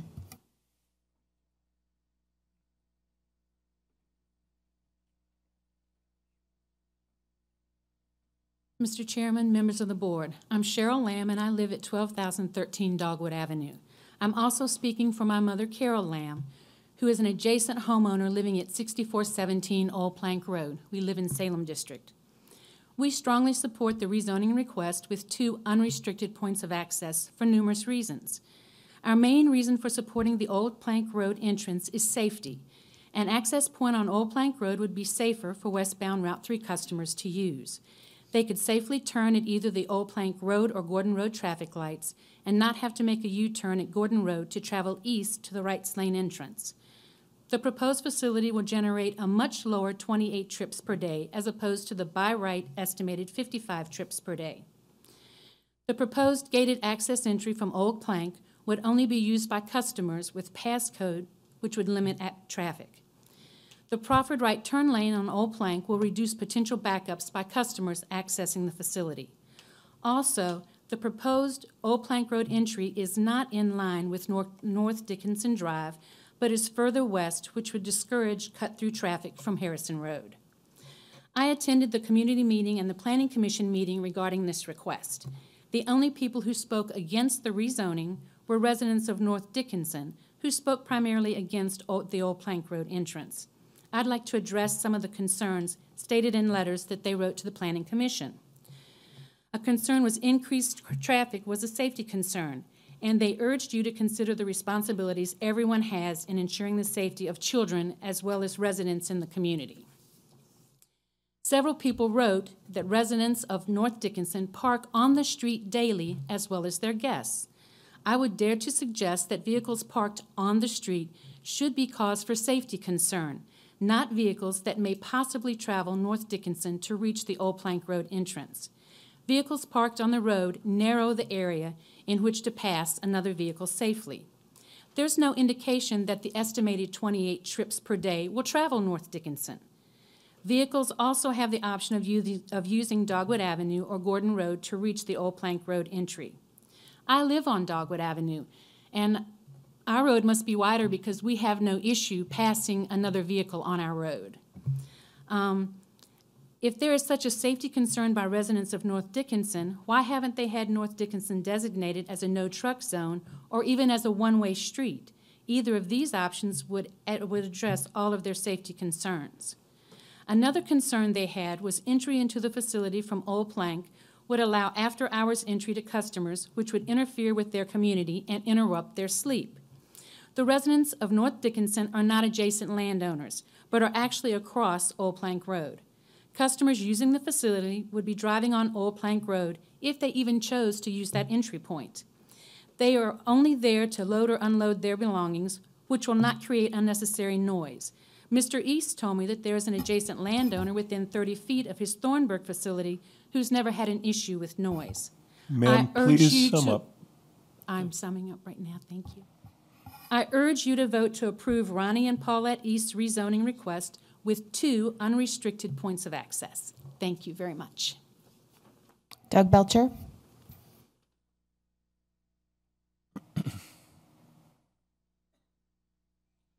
My name is Doug Belcher. I live at 6501 Old Plank Road. I am an adjacent landowner and in the Salem district. I speak of just two different issues. One is that the U-turning on westbound traffic on the Gordon Road is going to endanger thousands of people a day, as opposed to the couple of 8 or so that might come down and turn off of Old Plank Road. I was a police officer for 26 years. I know what U-turns do. U-turns are dangerous no matter where you put them. The other thing I'd like to speak really quickly is about Mr. East. I was there when the previous people were trying to build the 2-story office building. The only contact they ever tried to make with us as homeowners was when I had to call the county to have them cut the grass that was waist high. From the day that he has owned this property, he has cleaned it up. We've gotten rid of homeless people. We've had fires back there from people in those buildings living there. And he has come to my house at least a dozen times to ask me what my concerns are or what he could do to make it better. I really hope that y'all approve the 2 entrances to his property and we get a good man that runs a business in Spotsylvania County. Thank you. There are no other citizens signed up to speak. Is there anyone that did not sign up that would like to speak? Seeing none, we'll close the public hearing, and the applicant has 5 minutes.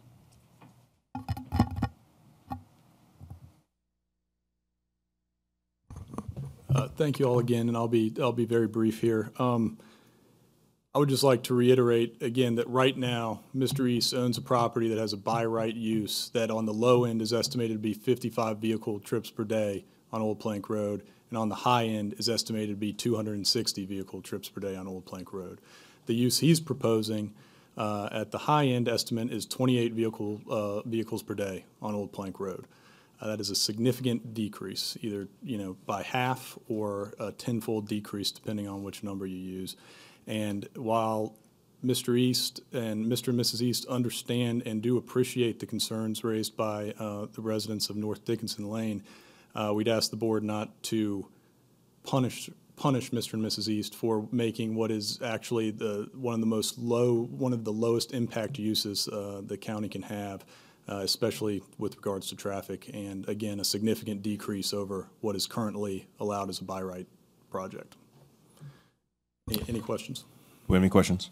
Mr. Trampy. Thank you, Mr. Chairman. Is there any way to restrict the hours, at least as far as the entrance on Old Plank? There is. That's a computerized gate that they could control which hours it's accessible by, which hours the customers could access or exit the facility. Are they willing to do that? I'd have to speak with Mr. and Mrs. East, but I believe they would be open to a reasonable restriction on the hours of the facility, especially on if it was just over the weekends or something like that. I see a nodding head behind you. That's the man. That's the boss. So that's okay. Thank you, Mr. Chairman. Any other comments or questions? Okay. Thank you. We have a motion? Mr. Chairman, I move for approval. We have a motion for approval. Call the question. Just 1 second, Mr. Chairman. Yeah. I just wanted to clarify, was that a proffer that was made to restrict those hours, or is that just, a commitment? I just wanted to be clear, so if it was an added proffer by the applicant, that they state whether it was or not. I didn't ask for an added proffer. No, certainly. Certainly, but they seem to indicate some commitment. So I just wanted to ask them whether it was or was not for procedural reasons.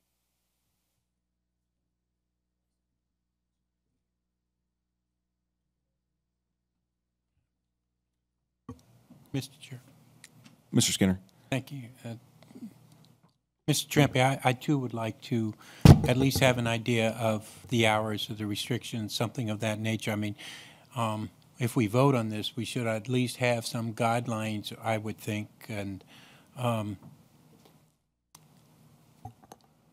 I think just to throw it out there as a general question is a little bit on well, we didn't interpret it that way. And it could become back and forth as far as when I say we didn't interpret that way, the owners, Mr. and Mrs. East, against, who's gonna sit down with them, I guess is my question, and determine if they will shut the plant gate down for, what is reasonable? I guess that's my question. Right, and I just wanted to clarify that, Mr. Champion, I didn't interpret you as requiring that, but it did seem to be some indication with Mr. Davis, checking with his client. I just wasn't sure what they intended to do, that's all. Mr. Davis, do you have something to say? I just returned to try to answer any questions. I would just, I guess, request 1 or 2 minutes to speak with my client about that, and we could come up with a recommendation or a proposal to present to the board. Mr. Benton, did you have a comment? I just got, as far as the traffic, it seems like if we leave it open 24 hours, that 28 trips will be spread out over a wide range of day and night. With that facility, the way it looked, to me, your vehicles are going into a gated area circled by a fence. That's going to be noise abatement. Also, when you're in between those buildings, that's going to be noise abatement in itself. I do not think it's really going to be much of a consideration for noise. And like I say, you spread out the traffic in 24 hours, 28 vehicles is not that bad. I would suggest you keep it as is, to be quite honest. I think that's going to solve a lot of the issues that many people, or a few people perceive. Just my opinion. Yeah, again, at the risk of repeating myself, I think the traffic impact by the rear access is de minimis. I mean, it's going to be next to, as minimal as it can get, especially when you compare it to what's already approved by right use on the property. Quick question for you, if I may, Mr. Chairman, please. Is the area lit? Are all the areas lit? So will you have lights? Because I'm very familiar with the North Thornburg one. It's a nice facility. Compliments on that. Very nice looking. Okay.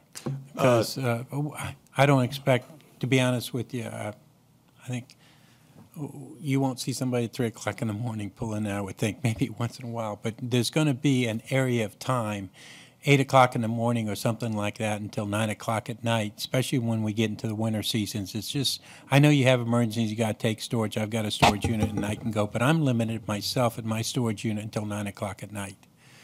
And then I'm not allowed back in there after 9. I open up at 6 o'clock in the mornings the next time I can go into there. So that's something I'm just saying to what my storage unit allows me to do. Okay, that means that people from 9 o'clock until 6 o'clock in the morning may not be driving through that one lane that people are interested in. So I'm just throwing that out as an example. Hey, Mr. Skinner, and how about we take a 5-minute recess? You can confer, and then we'll come back. So we come back at 10 till.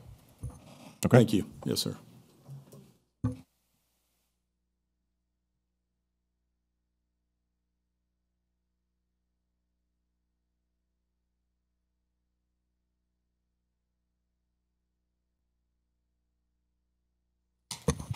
Okay, we can resume. It looks like everybody's here. Did you confer with your client? I did, and thank you all for that recess.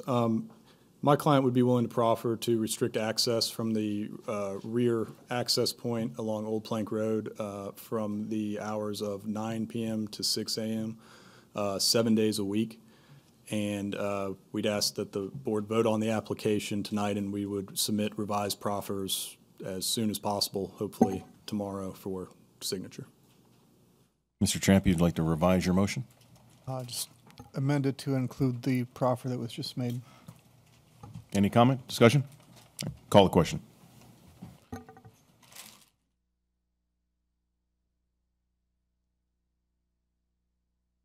Seven yes.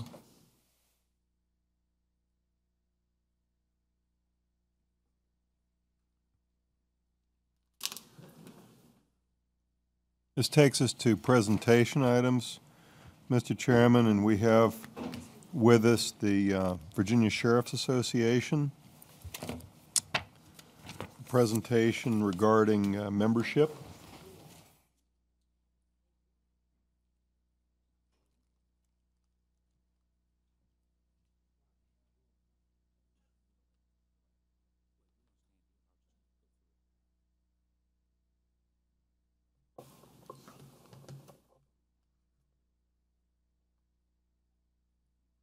Good evening, Mr. Chairman and members of the board. My name is John Jones. I'm the Executive Director of the Virginia Sheriff's Association.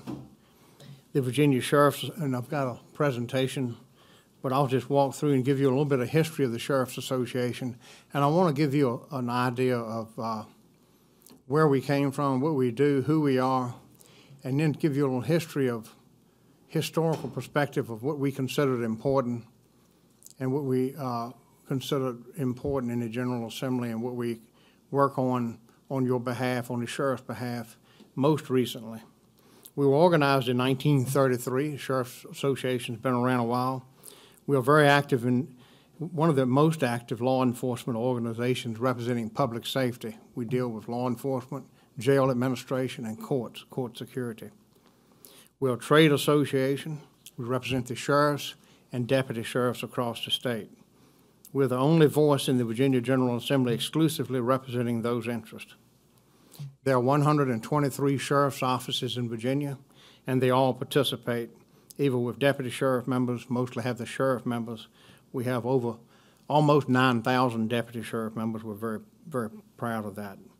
We have a history of advocating for the right to work, and we've opposed all efforts to dilute local authority in local sheriff's offices. So what do? We give a voice to the Virginia sheriffs and deputies by working on many levels in cooperation with the various segments of the criminal justice system and in state government. For example, we work with the State Crime Commission, we work with the Department of Criminal Justice Services, we provide training and education, seminars and materials for sheriffs, and we try to provide cutting-edge information that's available as they move through and do their responsibilities in their localities. We represent the sheriff's offices on criminal justice issues on a state level, before boards and commissions, and in legislative bodies.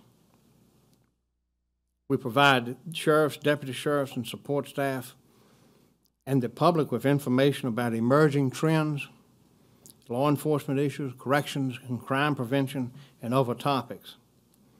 And just to give you an idea, we offer programs that we think assist the sheriffs. We have a legal services program that we pay for.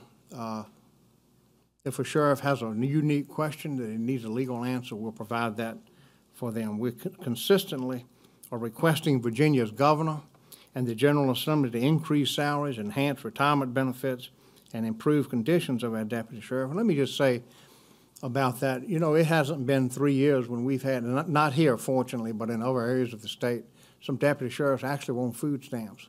And we went to the governor and they took action, and the General Assembly followed through, and we got them off of food stamps.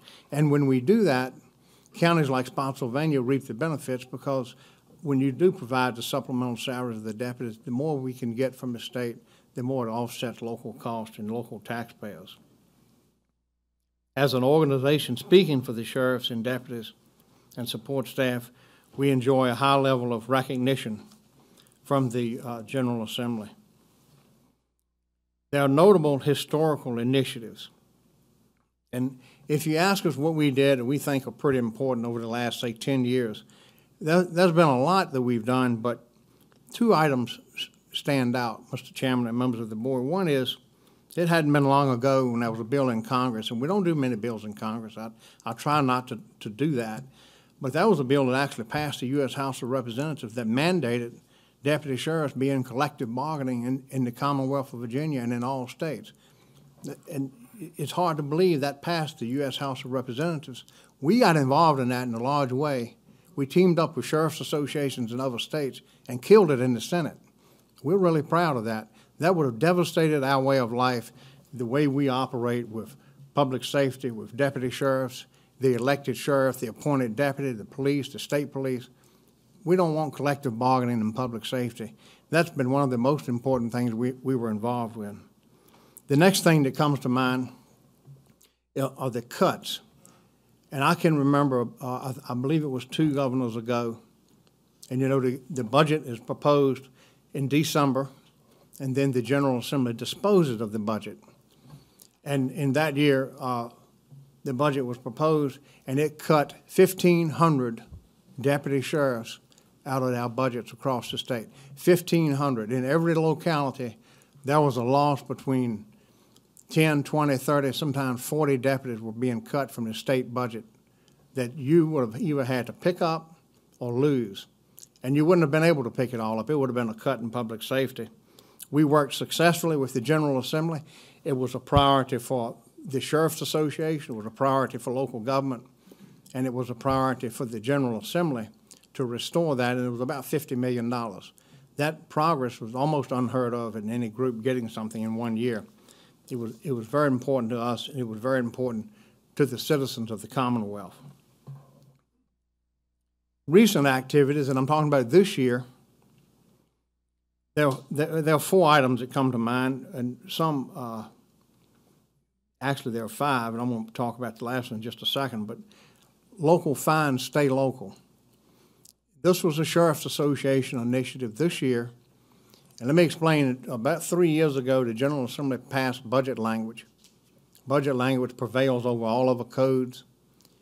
And it provided that the fines that come to Spotsylvania County and all the local governments because a charge is made on a local ordinance that mirrors the state law. Currently, before 3 years ago, Spotsylvania County would get all of the fine money, and it would come to you to appropriate. It didn't go directly to the sheriff. That would have been inappropriate, but it comes to the local governing body to appropriate. Well, about 3 years ago, there was an effort made to state grab the money. And it started off with a bill. It was killed, and then budget language came forth, and it ended up with a lot of the fine money being taken by the state. And we opposed it. We won the battle partially by reducing the state take. And what happened is that the language provided an escalation in the state take of fine money. And it was low in the beginning, so you wouldn't have noticed it. Then last year it increased a little bit. Still may not have hit Spotsylvania. It hit some of the others. Although you do have an interstate, it hit most sheriff's offices and police that had interstates running through. But next year it would have escalated even more, and you would have lost a lot more fine money. Overall, it's a lot of money there, and we were able this year to remove the language and get a bill passed where all of that fine money, we actually reversed it and reverted back to where we were prior to 3 years ago. So you're getting that fine money. The language is not there. The bills were put in place to prevent it. We're going to be looking at that because it was a major state take of local money. Asset forfeiture was looked at by the Crime Commission. We supported the Crime Commission study that dealt with asset forfeiture. It's a financial related thing, and it had to do with fairness of people that have their assets forfeited. We were involved in that. Not necessarily on it, and this is my third bullet point, on data collection. This is strictly just law enforcement. It didn't have anything to do with money, but it had a lot to do with solving crime. And I don't know if you know what an LPR is. An LPR is a license plate reader. You probably have heard of that. And there was an effort in the General Assembly to abolish license plate readers. And we were able to hold that off. But we use license plate readers not to snoop around and find out who's moving where, because that's not what happens. But you can enter a wanted vehicle. If your car is stolen tonight, you can enter it into a system. If that car is driven across the Fairfax County line and there's a license plate reader, it'll pick it up and you can detect it. You can put license plate readers in neighborhoods where crimes are going on. It's a good crime-fighting tool, and there was a bill in to take those away. And then what happened last year, I'm sure you all remember, the 2 TV reporters in Roanoke were shot and killed by another employee in a TV station. The gentleman gets in a car, he goes north, and then there's a trooper on the side of the road using a license plate reader, and that's how that person was apprehended. We didn't have a problem killing license plate readers after that happened, unfortunately, and people realized the value of them. Jail funding is an important initiative from the Sheriff's Association. Sheriffs sit on regional jail boards.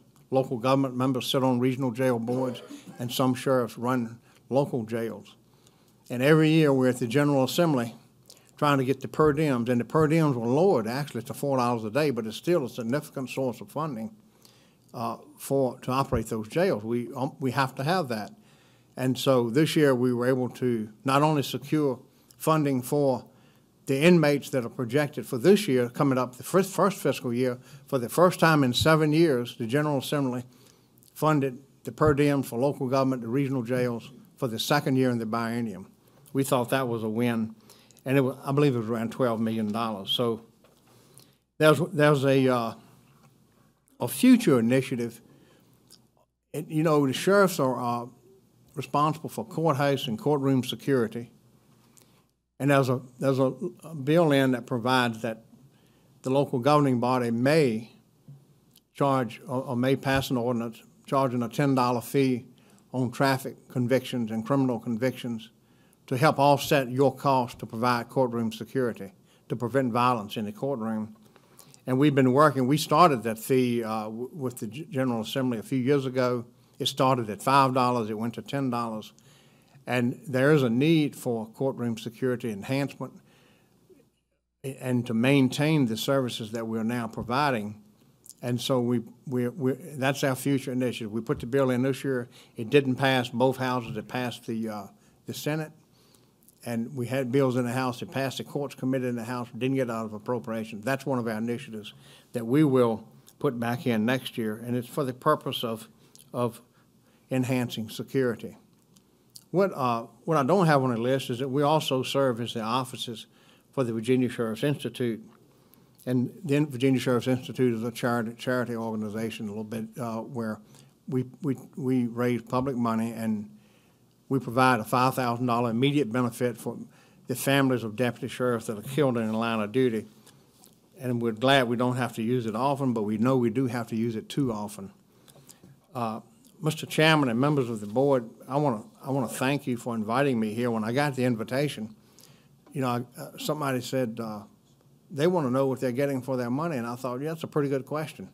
And so it makes you sit down, it makes you think about what we do for the sheriffs, and you guys are being asked to pay the dues. We hope that you will pay the dues.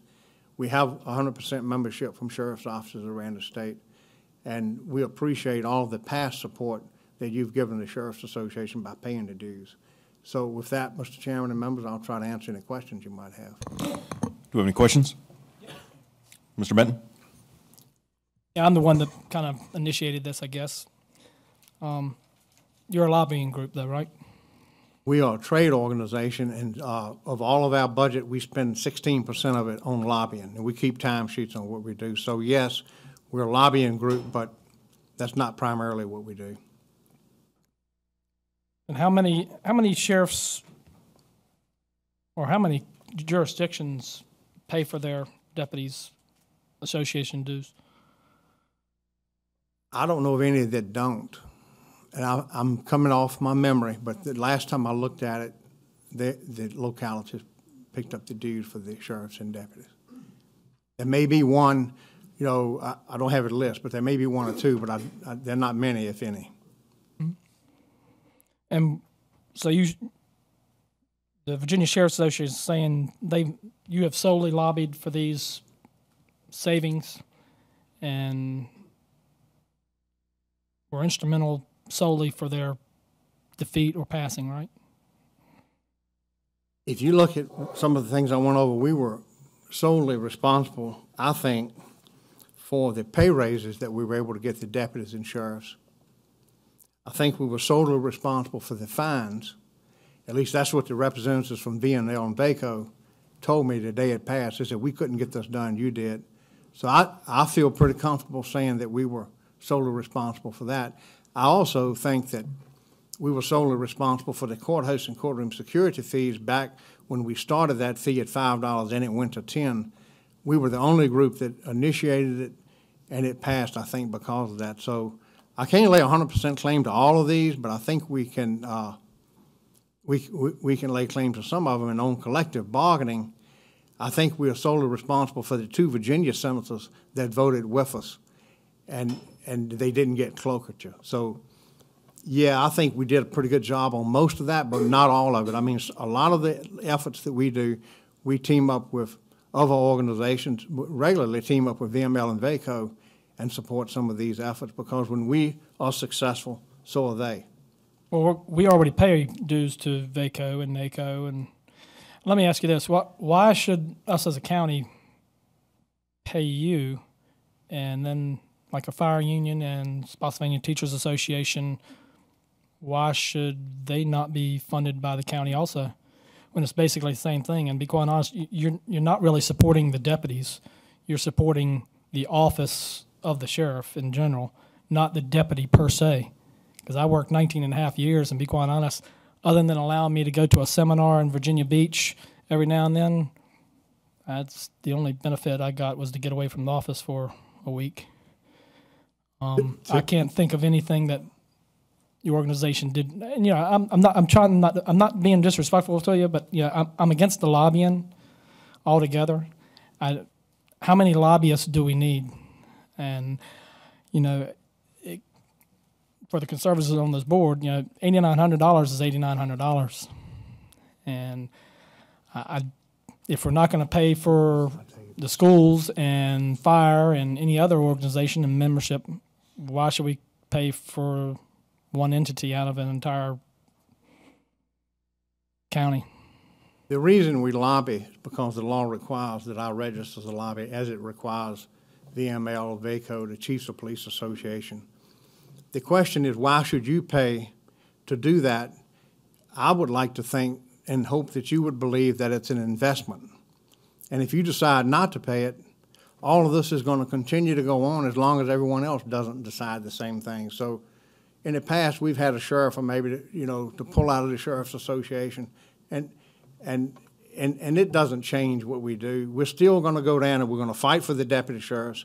I respectfully disagree that when you say we don't represent the deputies, that's pretty much all we do.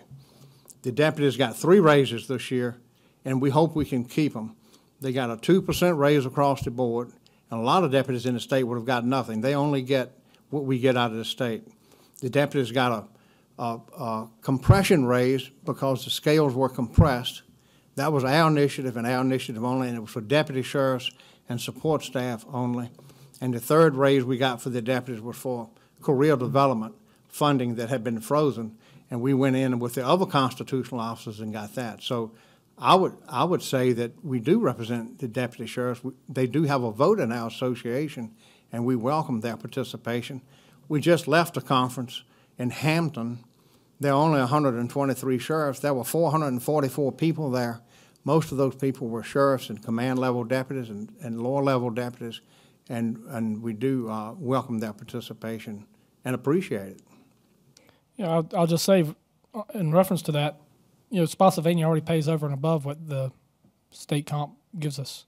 Right. So what you're saying is negligible for Spotsylvania County. Right. Our deputies did not get 2%. They did not get comp compression.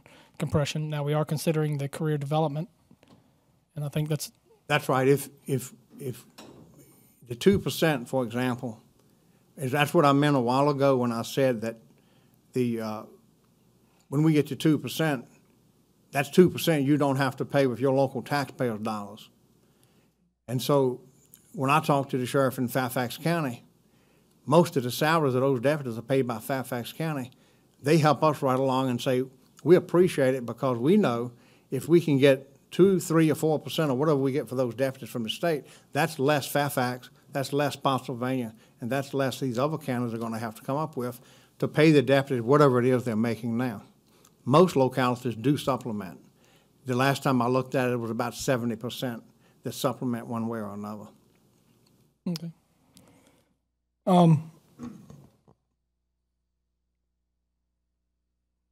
The collective bargaining, I can understand why you're against. But like I say, every year, well, every 4 years, you know, numerous deputies are let go, and Sheriff Harris and Sheriff Jenkins and Culpeper, and I'm sure numerous others that got elected say they're against the, you know, would like to start legislation to stop the allowing of folks to be let go. It costs the county tens of thousands of dollars, if not more. And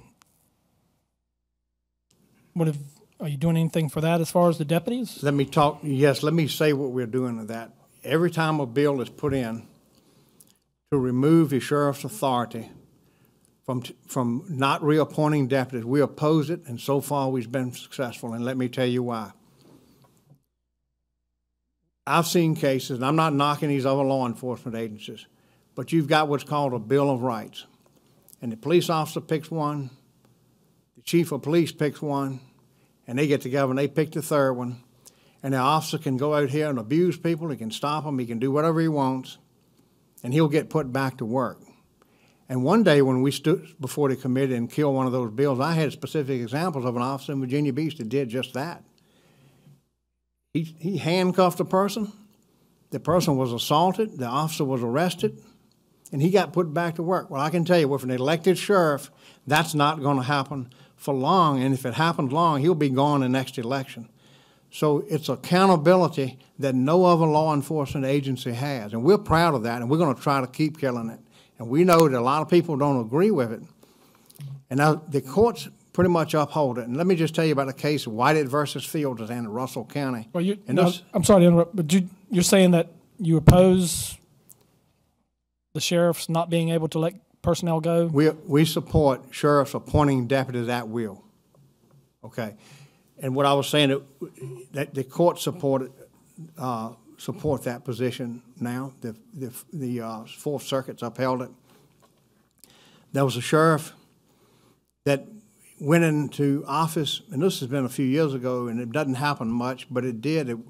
It went in, and he was elected in Southwest Virginia, and when he took office, he fired everybody. It was 19 deputies. He let every one of them go. And people go, oh, my God, what are we going to do? So they all sued him and went to court. And the federal judge, and so, Sheriff, what's going on here? And the testimony was that I campaigned to the people of this county that if you elect me, I'm going to fire them because there was corruption, misbehavior, and if you elect me, I'm going to get rid of them. And then the federal judge ruled for me to rule against the sheriff and make him take back all the deputies would be like declaring the election null and void. And so the people looked at what that sheriff said. He says, I'm going to fire him. And he did what he promised he was going to do. We think that's a pretty good system. Well, having been involved in that system, I don't really agree. I think the county lost a lot of money when, and that Sheriff Harris isn't the only one.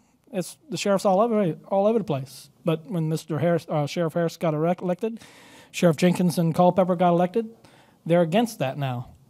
So for a community to come in and just because of political differences chooses to let go of deputies, that costs tens of thousands, if not hundreds of thousands of dollars to that community. And you're going to support that, correct? I'm going to support at-will employment for elected officials. You're going to support what the sheriffs want. That's what it boils down to. You're a lobbying group.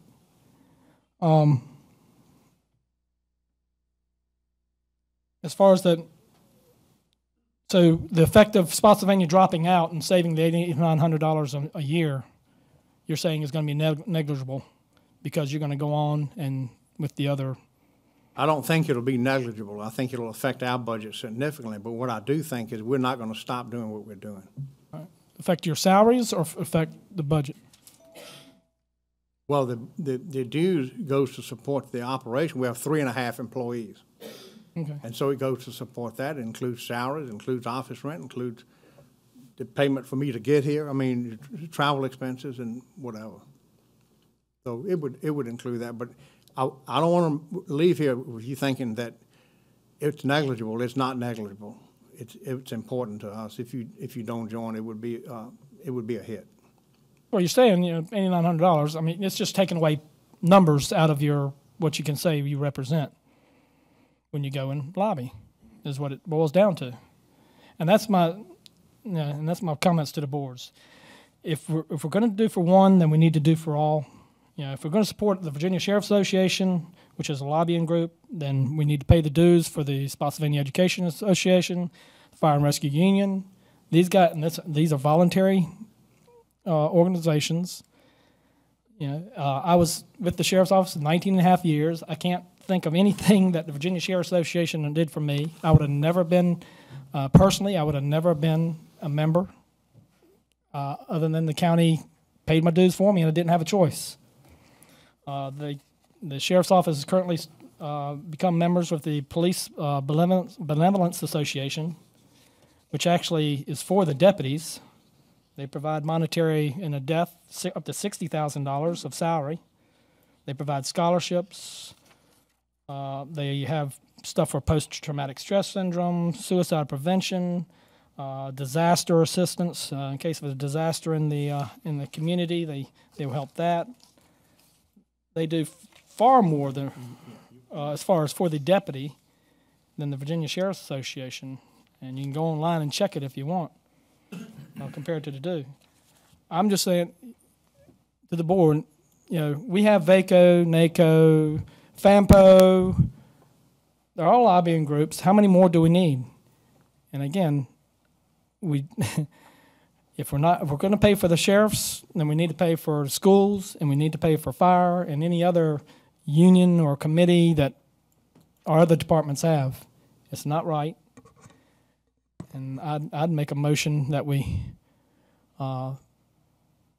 split ways with the Sheriff's Association and not pay these dues any further. Any other comments? Mr. Ross? Chairman, may I make a comment? Sheriff, yes. Thank you.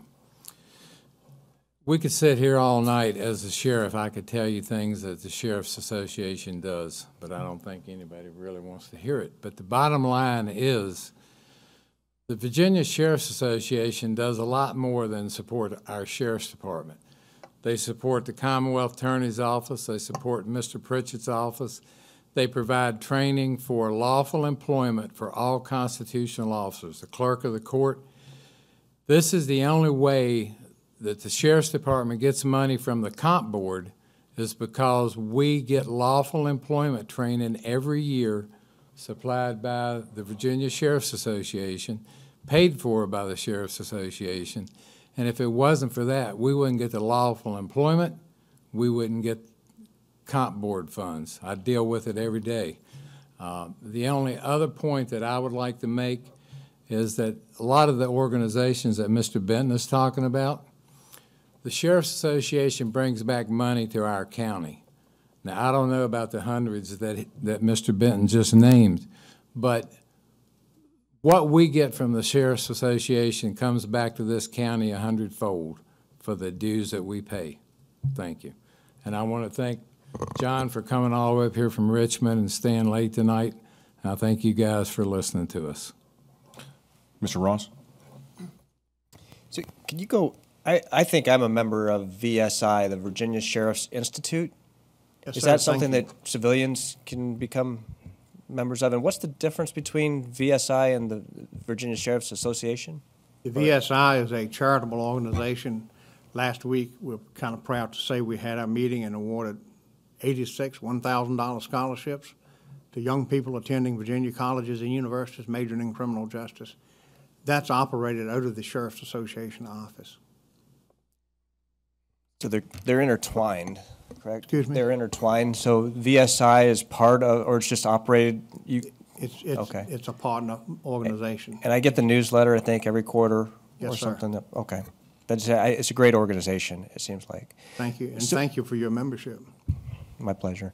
The dues that Spotsy pays, are they paid per deputy, or is it more like how we pay VACOs, Virginia Assembly of Counties, where we just pay membership as a county? We have a structure for dues for the sheriffs, and then the deputies are $30 per year. So, gotcha. And so we just get the county pays for $30 per year per deputy, and that's how it works. Yes, sir. Okay. All right. Thank you. Any comments? Mr. Yakubowski? Thank you. And thank you for coming this evening. I did learn a lot, and the Sheriff's Institute I have in the past supported, and it is a great resource. The comment I'd like to make, though, is the sheriff is a constitutional officer, and he is elected by the people, as we are. actually more people than we are, since we represent districts and he represents the entire county. And having said that, though, he, as a department, asked the county for money, and then we appropriate the money to him for him to use as he sees fit. So if we don't want to have the sheriff be paying dues to the Sheriff's Association, you would need a new sheriff who would then not do that, I would think. Because it's up to the sheriff to determine how he spends his budget, and if he sees fit to spend it on these dues, that's his prerogative, I would say. You know, I would disagree with not having a lot of lobbyists. I would say the more lobbyists we have, the better. Because at the local level, we not only have the thumb of the General Assembly, but we also have the foot of the federal government on us, too.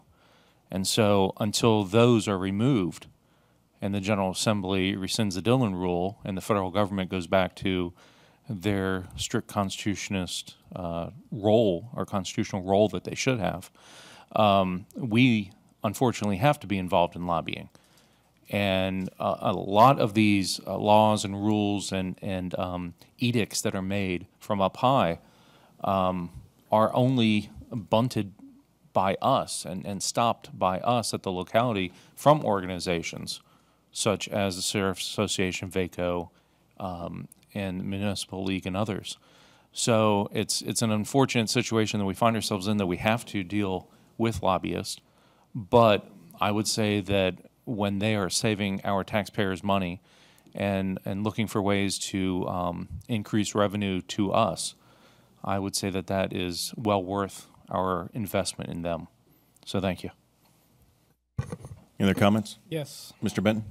Mr. Yakubowski, we have 127,000 people in this community that we are a lobbying group for. I suggest that we use ourselves in this and what our board to be the lobbying group.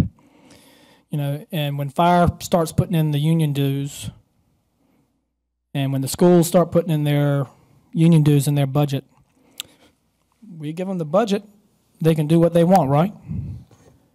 You know, why are we going to bow and curtsy to every director, head, elected official that wants to come up and pay our tax dollars for something that, you know, a deputy himself does not want, wouldn't use, or anything else?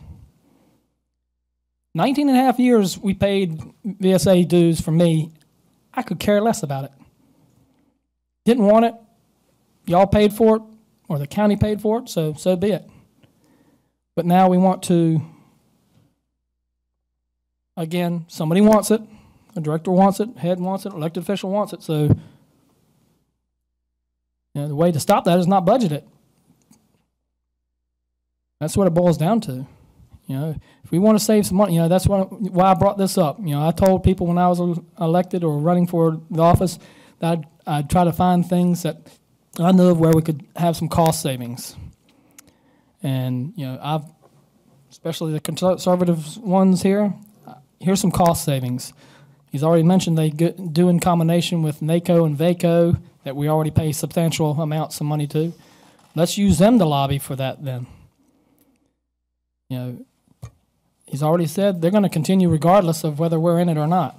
That's still $8,900. I mean, yeah, a good chunk of money that we're going to save, $8,900 a year. 5 years, 40,000 or so. I think that's what it said about right. So we can keep on spending the money and wasting it, or we can choose to save some taxpayer money, and Sheriff Harris can use that money somewhere else in his budget for personnel or equipment. You know, we are a lobbying group. We have 127,000 people behind us that we're a voice for. Mr. Skinner. So, a quick question for you. Mr. Benton just brought out, what, $8,900 a year. What can you tell us we receive? How much actual funding do we receive through your lobbying, or if you want to say that, but through your efforts, do we get to this county? Do you have a figure? Because when you look at it, you've got the per diem at the to Dale, you talked $4, I think, or whatever, but. Yes, sir. Could you have a figure there, a ballpark Well, figure? I don't have it broken out, but $12 million just for one item on the jail. The deputy's pay, that was $7 million for the 2%. Spread statewide, you divide it by the sheriff's offices in the localities. I didn't run a chart for Spotsylvania. Well, I think. But just on the fees, just on the fines and fees, it would be significant. Sure, absolutely, because we were splitting it with the state. I don't know if we were splitting it, but it was taken from us since I've been on this board. So would you say that, as you said earlier, it was an investment for us, and I believe in that, and would you say we get at least the $8,900 back per year to this county? Times 10. Thank you. Times more. Yes, sir. Yes, sir. Thank you very much. Mr. Sebula. Thank you, Mr. Chair. And I also want to thank you for making your presentation tonight. As I understood the figures that you gave, 16% of the budget goes to lobbying. Yes, sir. That being the case, I think it's money very well spent, and thank you for doing what you do. Thank you, sir. I just want to say one thing, and I'm going to reiterate what I said on the last meeting about the fire chief and all that. You know, we have professional organizations in this county that have been put in place by the voters twice for the sheriff and by the board for the chief, and they have done an exceptional job. And once we have gone through the budget and appropriated the money, it's not our job to micromanage the way they run their departments. That's not our job. If you have issues with this, let's bring it up during the budgeting process, and if you have a good reason to exclude it, let's do it then, but not right now. The money's appropriated. Let these gentlemen do their jobs. So there's a motion on the table to restrict the sheriff from participating or using county funds to pay for the Virginia Sheriff's Association. Any comment? Call the question.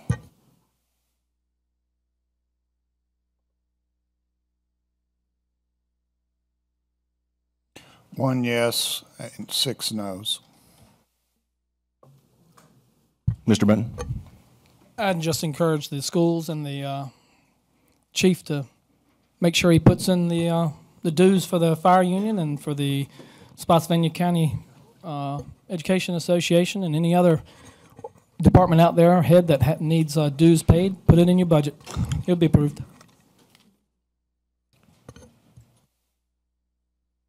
Next on the agenda.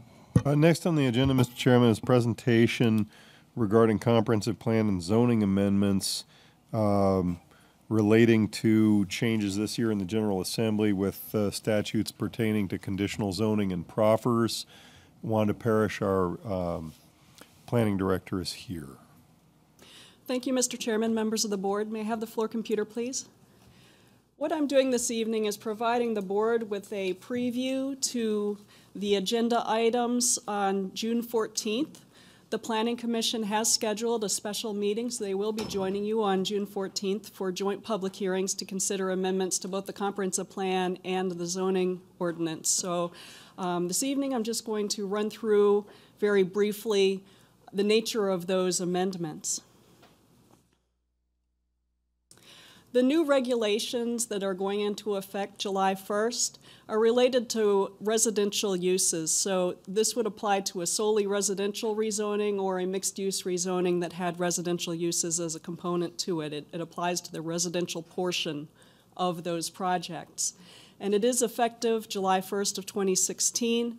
It also looks at any rezoning that is applied for July 1st of 2016 or later. It doesn't apply to any rezoning that was filed prior to July 1st. There are a few key provisions that are important to the discussion.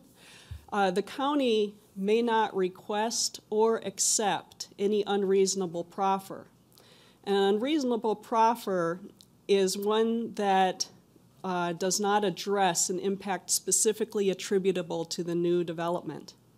So even if a developer wished to proffer something that we could not prove was specifically attributable to that development, we would not be able to accept that proffer. The county also cannot deny a rezoning because that applicant did not proffer an item that was deemed unreasonable. There are a couple of other items that are linked to that concept of an unreasonable proffer. And it's almost like it is actually, I see it in my mind as a decision tree. There is a provision that says that you may not accept an off-site proffer unless it addresses a public facility need caused by the development that is in excess of the existing capacity of that public facility. And then finally, that development and those residential uses need to receive a direct and material benefit from that proffer that they have made. So any residential rezoning, we're going to see that there's an impact on public facilities. And the legislation limits the public facilities that can be considered to transportation, public safety, schools, and parks. So in our current proffer guidelines, we consider some additional public facilities, including libraries, general government, or solid waste. So those are completely off the table under the new law. Just the four that I mentioned: transportation, public safety, schools, and parks. So the first part of the decision tree is whether a new residential development or a residential use will have an impact on each of those public facilities. And then if the answer is yes, then we have to look at the capacity. Is there current capacity within those public facilities? If the answer is yes there, then we need to look at in what way are they going to benefit if they were to proffer towards that public facility. So if we had a project in our CIP, for example, that was going to address that specific facility, that those students would, for example, a school, those students would attend that school that is going to be over capacity because of this development, that is the point where the county could accept a proffer. So there are a number of tests that we're going to need to analyze as we review a rezoning proposal and any proffers offered with it. And in light of that, we looked at some changes that need to occur to our zoning ordinance. The proffer guidelines, as I mentioned, the new legislation only applies to projects that are filed after, or July 1st or after. So we're proposing that those proffer guidelines that we have adopted remain in place for rezoning submitted prior to July 1st of 2016. We could get proffer amendments from prior rezonings, and so we're recommending to keep those proffer guidelines in place and then have no proffer guidelines specifically adopted for any rezoning submitted July 1st or after. And the reason for that is that we need to be looking at these development projects at a much more granular level than what our proffer guidelines are. And also our proffer guidelines set out expectations of the county related to our public facilities and achieving levels of service, and that could be seen as the county requesting a proffer. If we have a guideline, that could be seen as the county requesting a proffer. And we need to first prove that we've got that it's not an unreasonable proffer. So the zoning ordinance, we also have some amendments proposed, and the comprehensive plan. With the zoning ordinance, as I described, there are multiple sets of analysis that we're going to have to do to prove that a proffer is not unreasonable. So what we need is time. So the majority of changes that are to the zoning ordinance or all of the changes to the zoning ordinance that are going to be considered in June are to the section about zoning map amendments, also called rezonings. What we're doing is building in timelines prior to scheduling public hearings to ensure that we have enough time to thoroughly review and vet the proffers through the county attorney's office, and also to avoid any on-the-spot analysis at public hearings that we have the liberty of at this point in time.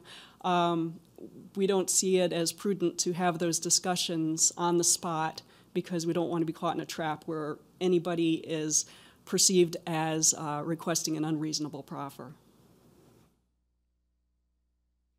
So basically, in terms of the timeline, we're going to be looking for a solid proffer statement signed and notarized, and whether it's approved to form. Once we have those two items, we'll be able to schedule it for a public hearing. If the applicant wishes to revise a proffer statement during a public hearing process, what we're going to have within the code is the continuation of the matter to allow the county to review any proposed changes to the proffers, and also a strict 14-day deadline within which no new revisions will be accepted.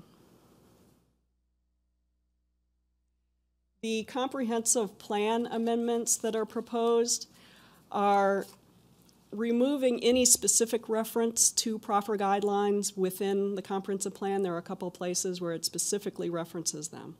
And also to remove references that could be perceived as a blanket recommendation or a blanket request for mitigation. So, for example, there is a very specific mitigation recommended for residential development proximate to Fort A.P. Hill, and those include a list of noise attenuation, real estate disclosures, and dark sky lighting. The dark sky lighting, we can achieve that through an ordinance, and we actually have a draft ordinance that has been developed. But the noise attenuation and the real estate disclosures, those specifically would apply to residential uses, as well as some non-residential uses. And so we are instead saying that we support the goals of Fort A.P. Hill and the Fort A.P. Hill Joint Land Use Study without specifically requesting within our comprehensive plan that applicants mitigate these impacts through their proffers. A couple of other examples. Throughout the plan, we have encouraged the provision of something. We're just rewording that to say support the provision or support the installation.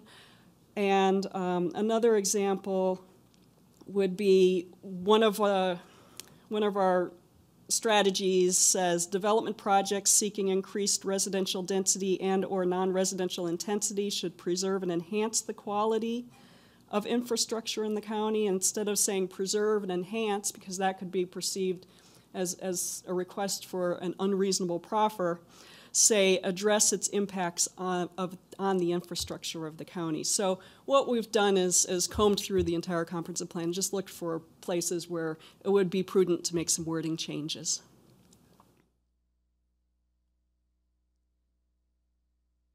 So the next step is we do have the Joint Planning Commission and Board of Supervisors public hearing scheduled for the zoning amendments and the comprehensive plan amendments, so that will be 2 public hearings. In addition, at that meeting, we're going to be asking the board to consider the policy of making the proffer guidelines applicable to rezoning submitted prior to July 1st only. And with that, we would have a resolution to cause that to go into effect. The other item that doesn't need to be addressed now or June 14th, but may be something that the board may want to consider, is the role of fiscal analysis in our rezoning projects in light of the new proffer law. How do we view the positive fiscal benefits of a project? How do we view when a project does not have positive fiscal benefits? And so that is the one other policy that's out there that we could think of that the board may want to consider in the future.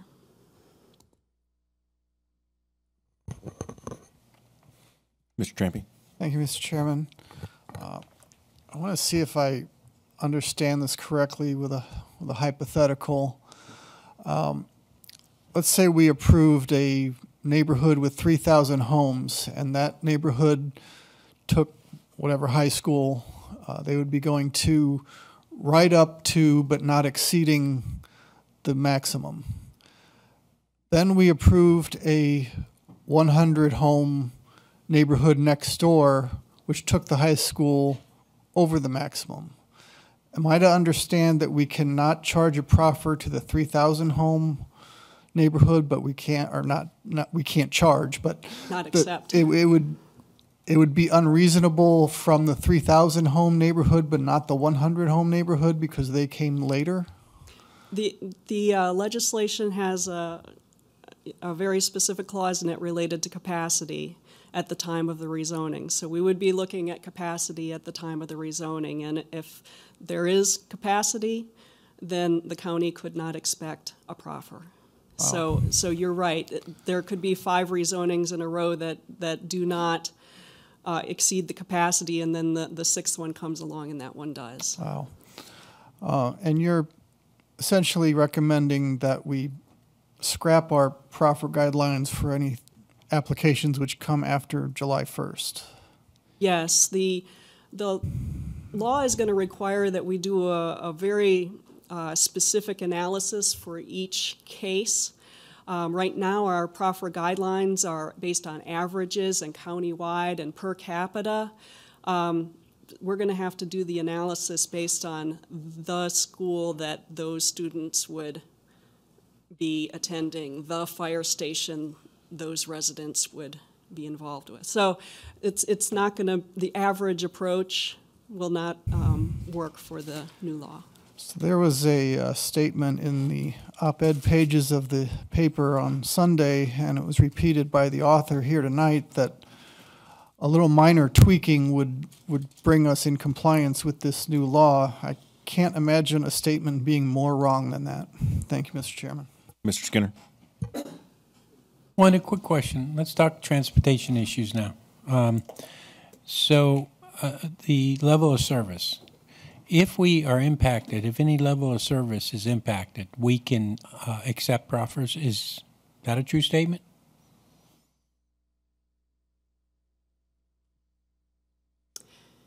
If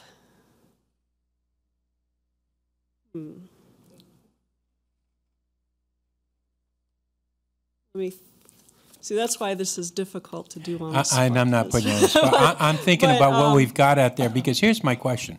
Yeah, we have applications out there that we approved, and at a certain point of the development, we said that applicant has to go back and do another traffic study, and if it's impacted at that time, then he needs to make the proper, provisions to bring it back to the level of service that we started when the applicant applied for it.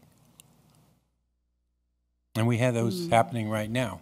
Yes. So yes. My question is, I see this, if we approve, as Mr. Trampy said, a 3,000 home or something of that nature, after a certain amount, 1,000 homes, and I'm talking transportation because I've already heard what you said about the schools, then I'll come back to schools because I just thought of something else too. How do we keep that transportation? I mean, the thing is that if we approve it in phases, phase 1, phase 2, phase 3, let's just say, and after 200 apartments or dwellings are put up, then he needs to review the traffic study, and if he is impacted, are we still going to be able, and how do you accept that proffer based on that information? Well, I think that just in terms of the level of service that we have in our comprehensive plan, we can use the traffic studies that are done now and determine how much the transportation levels of service will degrade because of the new residential portion of the development. And if there is a project that it can be attributed to, we can figure out how much the proportionate cost would be. We can figure all that out. But it has to be based on capacity at the time of the rezoning, so we'd probably end up having to consult with the county attorney's office if we had another proffer like this to feel comfortable about a future proffered traffic study that would address impacts based on future build-out. I'm not real sure about that one. Wanda did a very good job explaining that. It's going to be very hard to define here, and it's going to be based on a case-by-case basis as how you can determine the roads and those level services connect to each project. And what is important is that, planning staff work and develop, techniques to actually support, any any proffers that the county would consider, that are offered and the county would consider, and then be able to recommend to you all, whether it does mitigate the impact or not. It's going to be definitely a difficult process, and it's certainly not something she could lay out now, although I think you did a very good job. Well, and then the next, I'll go back to the schools very quickly and ask this one question, and that is, so we take a project that has 3 phases in it. It's 3,000 homes, we say, and it's a 20-year build-out, okay? And in those 20 years, what I don't understand is that over those 20 years, we would build, let's say, 300 or 150 homes a year, roughly, okay? Between those 20 years, we're going to have additional applications for more homes in other places. So what you're, if I understand it right, you're saying that even though it's a 20-year build-out, no matter what comes in between that time, they are clear and free of proffers for schools and stuff of that nature if they stay under the current capacity of what the schools have. Correct. Well, I think that should be a point maybe for the Assembly next year for us to put that out, because I think over 20 years, this is unreasonable to think that they're going to be the only ones that are building over 20 years. Perhaps that's something for when we talk about what our priorities are next year, we might address something like that, but okay, that's very scary. Thank you. Mr. Spula? Thank you, Mr. Chair. Gary, I think you just quite hit it on the head here. Has the state ever done anything reasonable for the counties? Look what they're doing here. But based on that, what you have said, Wanda, is that, if I understand it correctly, is that each and every application from the 1st of July forward is going to have to come under intense legal scrutiny to make sure that we do things right in accordance with this new job. And I look over at our county attorney and I say, based on that, how many more people are you going to need in your office that we need to plan for? I think once fully staffed, we'll be able to handle it. I think there is going to be some additional legal scrutiny, certainly. But we're going to try to establish and address this by establishing, some good best practices. And I think having quality people in planning, which we do, quality people in our office, and best practices, for the Planning Commission and for the board, which we're going to help with, I think we'll be able to handle it. But it's absolutely going to be some additional work, additional challenges, additional stress dealing with this from a legal perspective and from a planning perspective, and from your all's consideration in trying to find out what's best for the county. So it's hard to say, but it will be additional work. I think we can do it. Thank you. Any other comments, Mr. Benton? How many lawsuits do we expect from those that have already been approved? Well, it doesn't apply to anything that's already been approved. It's only for any new application July 1st or after. Because they can't bring suit? That's right. The way that the law is written, it does not apply to any application filed prior to July 1st. So even if a rezoning was approved last year, the property owner could certainly come back and request a proffer amendment, but it wouldn't fall under this new legislation. This new legislation would not apply to it automatically. Now, if they come back and request another rezoning? Well, I think we would probably look at it then to see if it's substantially different than the rezoning that was approved. Or is there anything that says they can't do that and then would have to be under the new guidelines? Well, I mean, yeah. Excuse me, forget. But there is a definition of substantial changes to it too, I believe. Is that not correct? Because when we've had this before and we've had people come back within that, yes. It is substantial and it's okay. Yes, and we ultimately we make a recommendation, bring that to the board, and the board makes a decision as to whether they feel an application is substantially different. That actually applies, though, to the 1 year. If a rezoning is denied and then an application is made within 1 year. So that specifically applies to that time period. Any other comments? Mr. Yakubowski? Thank you. You have some? Well, we see another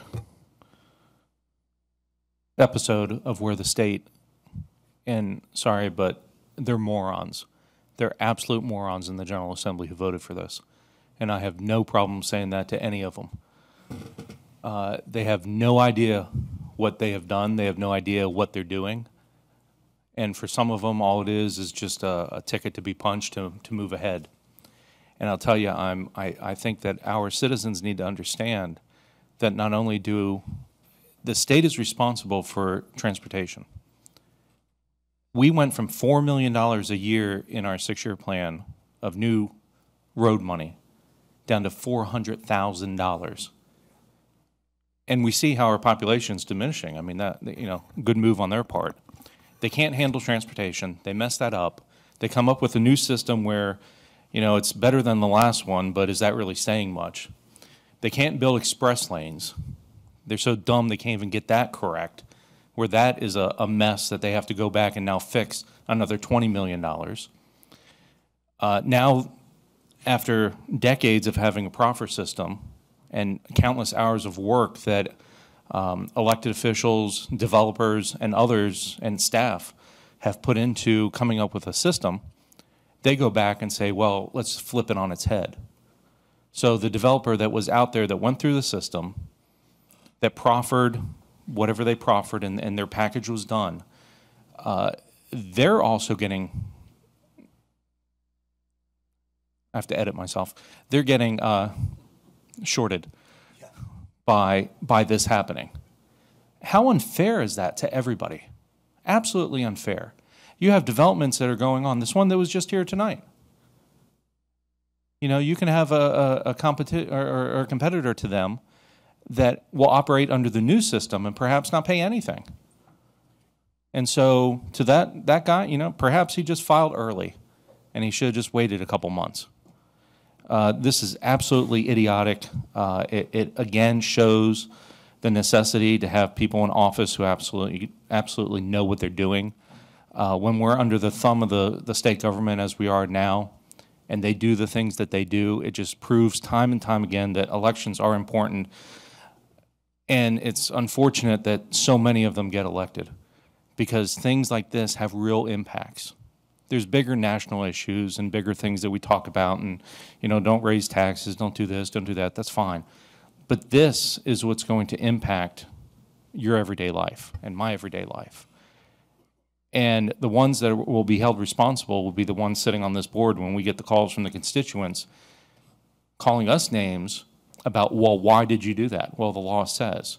Well, the law says you must approve. Yes, it does. Well, it's going to be taken out on us. The state guys get away with it. They can, as was shown with this bill, which, again, I'll just tell you, something that really kind of irritates me is the patron of this bill didn't even have the common courtesy to let his district know that this is what he was going to be putting forward. You actually had a delegate in Stafford who used to be a board member in Stafford who understands the ins and outs of what's going on. Well, he wasn't even given the courtesy of knowing what this bill was until he showed up at the General Assembly. And he found out. I mean, you want to talk about rushing something through?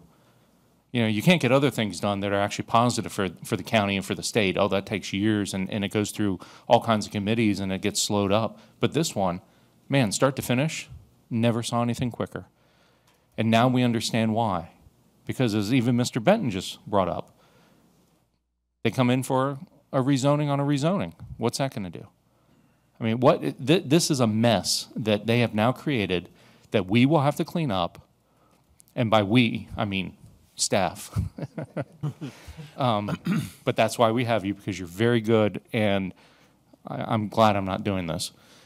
But the recommendations that come from you guys are not going to be good ones. Nobody's going to be happy with this. You take away our, is it 7 categories we had for proffers? And now we're down to 4. So apparently libraries, landfill, and I forget what the other one was. General government don't matter. That's, you know, new people that move here don't use those things. I mean, this is the type of stuff that just, it drives me crazy, and I'm sorry to keep going on, but it's maddening, because when we actually get this down to our level, our hands are going to be tied yet again. And we're going to have to try to figure out what's going on. And Mr. County Attorney, I disagree with you. I think you're going to need more people. I know you don't want to say that to us, but I think that you're going to need more people, because this is going to be something that is going to take years to unravel and litigate and figure out what is what and what fits where and how it's done. And we just saw that our increase in plat approvals, the recording of plat approvals, has increased substantially.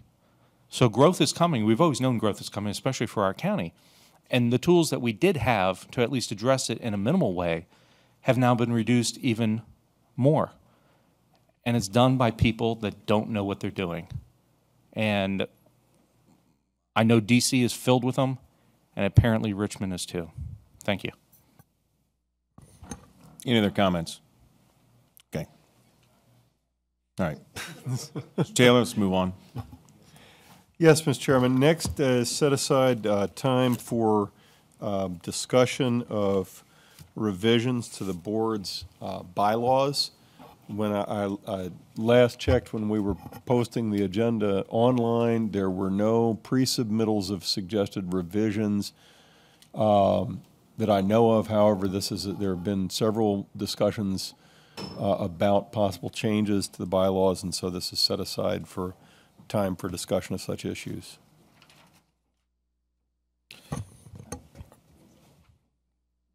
On the online agenda, you'll find the two red-lined copies where I had made suggested changes with regard to matters that had been the subject of a public hearing, but where no vote has been taken. So that's what you'll find there. I also have hard copies, clean copies of the bylaws, if anybody wants a clean copy to consider while y'all work on this.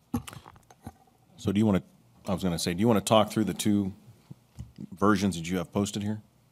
The differences between the two? Certainly.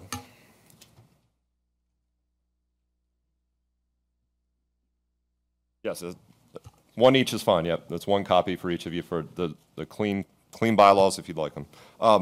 So the two different versions that I had previously given you all with regard to that item, if you look at page 7 in one version, it's simply deleting that limitation. As you recall, during the budget, while the board was considering a budget, there was a reaction with respect to whether or not this was wanted by the board, so this was the option, simply just deleting that. The second version simply provides a limitation of 20 minutes. And what that does is it allows anybody to speak about whatever they want. It removes that limitation as to something that had already been subject of a public hearing where no vote has been taken. But what it does is limits the time frame so there isn't an extended second public hearing if that was the issue that the board was concerned with. Again, I don't presuppose or think that that's what y'all wanted. It's just something that I observed based on my reaction to it. So I put it there for your consideration. Also on page 7. Mr. Skinner. And I think one of the issues that we were talking about is that during the budget hearing, we spent 3 hours or whatever it was listening to all the speakers, and then we come back here. Now, I'm not opposed to saying that people can speak on new information, but I think we have to define to what degree is that new information, because if that means we just have something that truly going to impact, I would say no. But what I'm saying is, as we go through this a little further, if we could define that on page 7, because certainly if it has an impact on taxes, and I think that's one of the things that we talked about, because money was found, I believe, and stuff of this nature, or they got more money from the state or from the federal government. That does have an impact, and I think people have a right to discuss that. But what I really want to prevent is another public hearing that lasts 3.5 hours, or even 4. I mean, I think the last public hearing we had was one of the largest ones we've had in a long time. Okay, and I'm not taking the right away from people to do it. So I would like somehow, and by discussing it with everybody, as far as how do we define where that point is, to where you said, okay, Because it's possible we don't even have the facility here to handle another public hearing. That's why we hold it at Cortland High School. Mr. Ross? So, Carl, I think the idea of the 20 minutes is pretty good. How would do you have any recommendations, like is it first come, first served? How would you allocate who gets to talk and who doesn't in that 20 minutes, or do you have any ideas on that? That's traditionally, in other localities, just the way it's done. It is a first come, first served. A lot of localities will have public presentations, multiple public presentations throughout the meeting. So they'll have one in the beginning, one in the middle, one in the end. I've seen them do that. Other localities, that don't have any time limit, they reserve it just for one meeting. So it's not available to both meetings, for example, during the month. That's another way that they've addressed it. But yes, traditionally, just to answer your question, it would just be a first come, first served basis. And would that be only 20 minutes on, let's say in this instance, the budget? So we had the hearing at Cortland High School. Hypothetically, if we had another one here, would the 20-minute limitation just be on speaking on that same topic and still have unlimited on anything else? Or are you thinking just 20 minutes total? 20 minutes for the whole, for any time, whether it's after the budget, whether it's tonight or any other meeting. It would just be on everything. But again, you could have 20 minutes at the beginning, 20 minutes at the end, 3 periods of 20 minutes, whatever you like. Trying to get down as to what the subject is, it kind of implicates the First Amendment when you try to do that. So that would be very difficult. We would have to analyze that, and I think as a general practice, just sitting here, it was something we would recommend against when you get down to viewpoint. Well, I would recommend that we would go with something, so our speaking time is 3 minutes per speaker or 5 minutes if you represent an organization. So I would recommend, if we do go this route and change this tonight, that we would go with a multiple of like 30 minutes, so 10 speakers could speak. But we have to consider that we have so many times up here that there's more than 10, not very often, but. So let me clarify something based on that doesn't apply to a public hearing though, does it? No. This is just public presentation. So public hearings, which is the school, the budget ones, they talk as long as they want. This is just, and it says here, what you've written up here is that we could extend it if we choose to, without exception or. Yeah, the bylaws can always be amended, set aside, which is, what the issue was there, and there was an action, but it didn't pass. Mr. Benton. I'm in disagreement. I'm an elected official. I'm supposed to represent the folks, and I want to hear the folks. I was disappointed in the numbers that came out for our public hearing for the budget. I was very disappointed. That place should be packed. Matter of fact, I believe we should have a monitor outside for all the people that need to see it and would want to come in to speak. My time is important to me, but I'm willing to, in this capacity, I'll go all night long if needed. I don't think we should be limiting people, and if we do, if somebody's already spoken at a public hearing, then no, they shouldn't be coming in here and speaking the same thing at a later date. We keep a record of who comes in and speaks to us. There's no reason we can't glance down on that. And really, up to this point, I don't think we've had any issues. So why are we wanting to do a knee-jerk reaction to something that really has been no issue? I want to hear from people, and I think it's their right to come in here before us as elected officials to speak, and it's our duties to listen. And I'm against limiting anybody's opportunity to come in here and speak to us about 20 minutes, 30 minutes, or anything else. We're elected officials. We knew what we were getting ourselves into. We knew the public would want to come and comment to us, and we shouldn't limit that. I'm absolutely against that. Mr. Ross? I was just going to say it was an issue this year because the way we're set up, we wouldn't allow anybody to speak about the school budget after our Cortland hearing. I think we needed to suspend the bylaws for that, and we needed 2/3 of a vote. We didn't get it. So this, I think Carl's would then allow that to happen where we currently do not allow that to happen. But he's got a limit of 30 minutes on it, which we could talk as a board or 20 minutes, sorry, with a renewing that we could talk about. So this is actually more lenient than we have, but kind of not, because we don't limit public comment time at our normal meetings at all. But it would allow for someone to talk about something that's already been discussed at a public hearing before. Okay, sorry, Mr. Chairman. No, no. Mr. Skinner? The only thing I'm concerned about, and that's fine, you want to throw 20 minutes in there or something like that to come back if the issue is changed, okay? I mean, I understand what had happened, and there was an issue, David. I remember that very precisely, and you didn't get the vote because it took 2/3 of the vote. Okay, but I don't want to go 20 minutes and then somebody come up and say, let's suspend the bylaws to carry it on. That, to me, why even have the rule to begin with? Okay, again, once we suspend the bylaws, we still need 2/3 of the vote.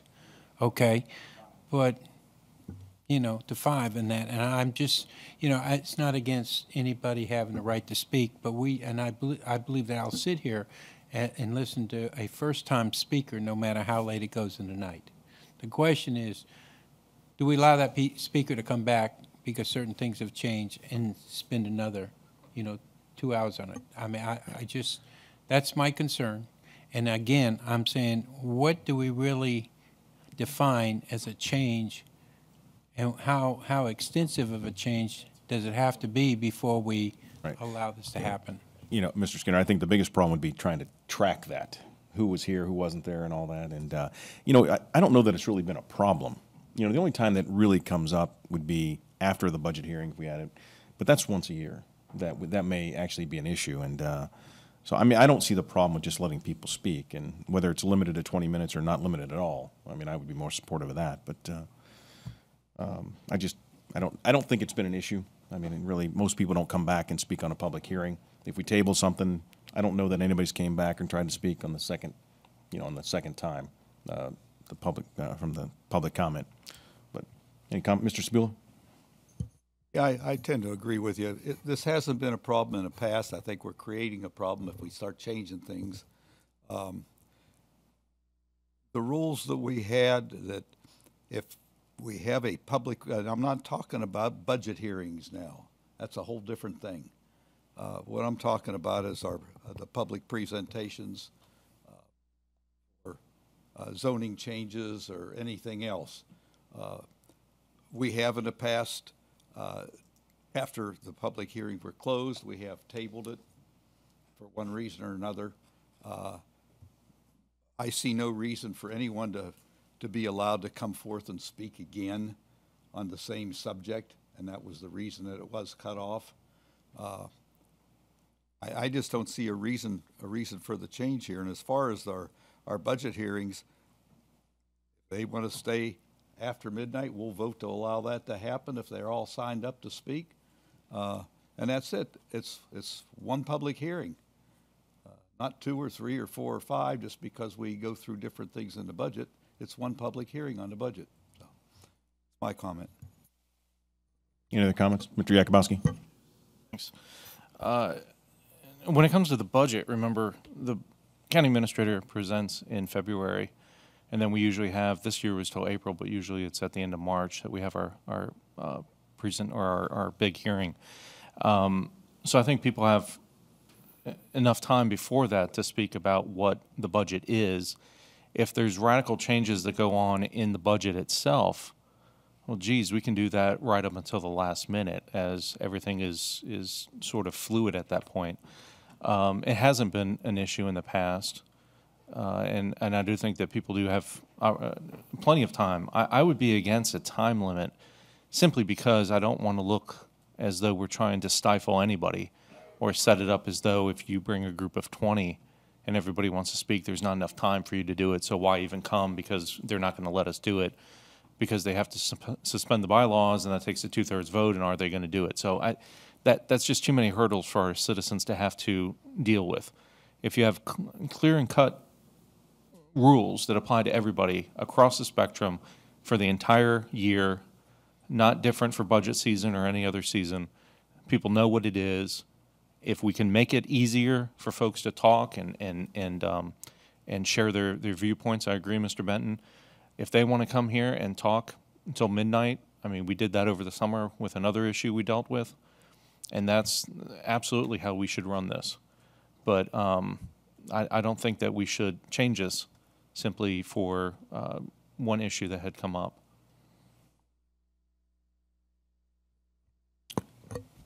So I had another question. Were there any of the comments about 7 days prior, 9 days prior made in?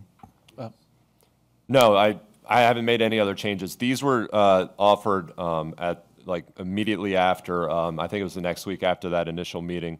I know Mr. Yakubowski had discussed changing that 9-day period, and that's certainly something we can do now. I mean, it's up to you all. Mr. Yakubowski? Yeah. Yes, sir. I had a couple that I just want to put out there for discussion, and one was to change the 9 days to 7 days because 9 does fall on a Sunday. So if you tried to get anything onto the agenda, it would actually be an 11-day, unless you send an email. I mean, just make it on a Monday, because sometimes I don't email and I call because I don't even understand what my email means. I have to talk it through. Then the other one I had too, and this is just an idea, if we are going to be putting up issues to be added to the agenda, and this is after whatever time period that we have, say the agenda comes out a week before, that's 7 days, sometime in between there and let's say the Monday before, and any issues are brought forward to staff, that they can sort of be put into a bullpen, because I think the whole key to this with the 7 days is not only for us to be ready for the meeting coming up, but also to let our citizens know what's going to be on the agenda. Because the last thing that I want to do, and I'm sure anybody else wants to do, is spring anything on our citizens that's of consequence. And so the whole point would be to have the information out there that this is going on.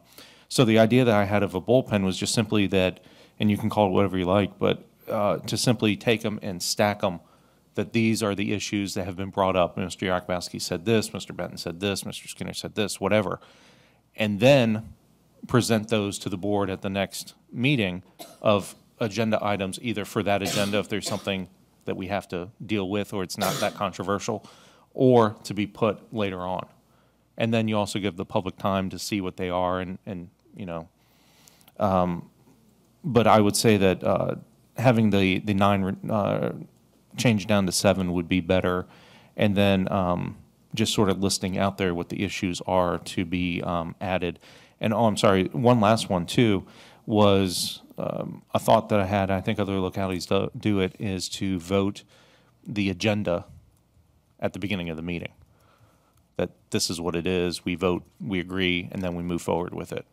And then at that point, perhaps is when anything can be added or not. So just a couple of ideas, if they go anywhere, they go anywhere. Thanks. Mr. Spula? Mr. Chair, thank you. I think the problem with the 9 and 7 days is just that it's 9 and 7 days. I would like to see it at 4 days with 4 business days. I think that's the key that we're missing on all of this. It's business days.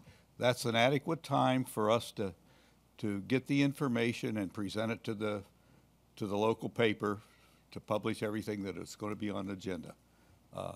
If we make it business days, I think it better defines it, because that can change. Business days before a board meeting, and that takes care of pretty much any change that can come up. That's my suggestion. So, and one second, Mr. Ross, I was going to say is that regardless 9, 7, or 4 days, I don't really care as long as it's on the agenda and the information's been posted, because we had that little dispute last time. It can't be either or. Right, and I think the gap, the delta between 9 and 7 is, at least often in staff's experience, the time for getting the documentation together to be loaded on the agenda. So whatever that date... So we need a little gap in there. Well, whatever the date is, it can't be either or. It has to be both conditions must be met in the bylaws. If it's 9 days, 7 days, 4 days to put it on the agenda, then if it's 4 days to publish it on the agenda, both conditions must be met for it to be a valid Not either, because last time we were saying it's, well, you only have to meet one. Well, that doesn't make sense. Right. Mr. Taylor? No, well, then I'd also like to suggest that with late additions or with certain late additions that the board may define, like appointments or other matters. And I think that goes to what Mr. Yakubowski was saying about voting on the agenda. Yes, the agenda's laid out, and if there's a late breaking item, it can be identified in the beginning of the meeting. We can vote yes or no to pull it from the agenda.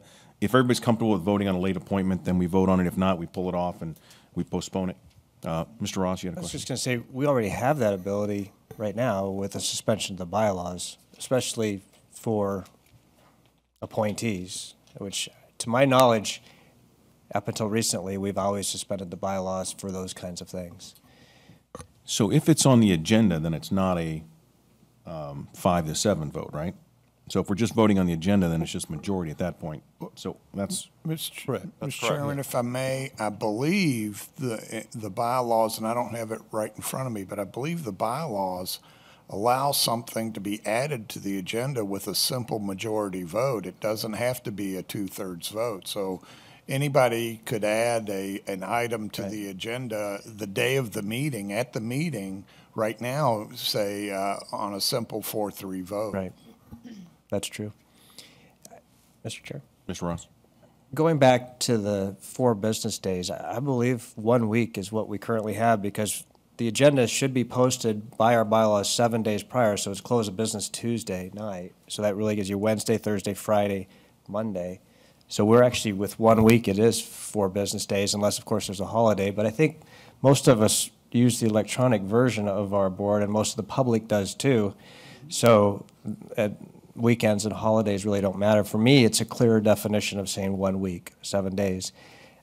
On the 9 days, I believe that what caused that was staff wanted some time, if a board member requested it, to have the ability to put that information into the agenda. So I think those dates do need to be different, and I think the agenda should be, I'm happy with 7 days, or 4 business days, but I think it's a week is a week.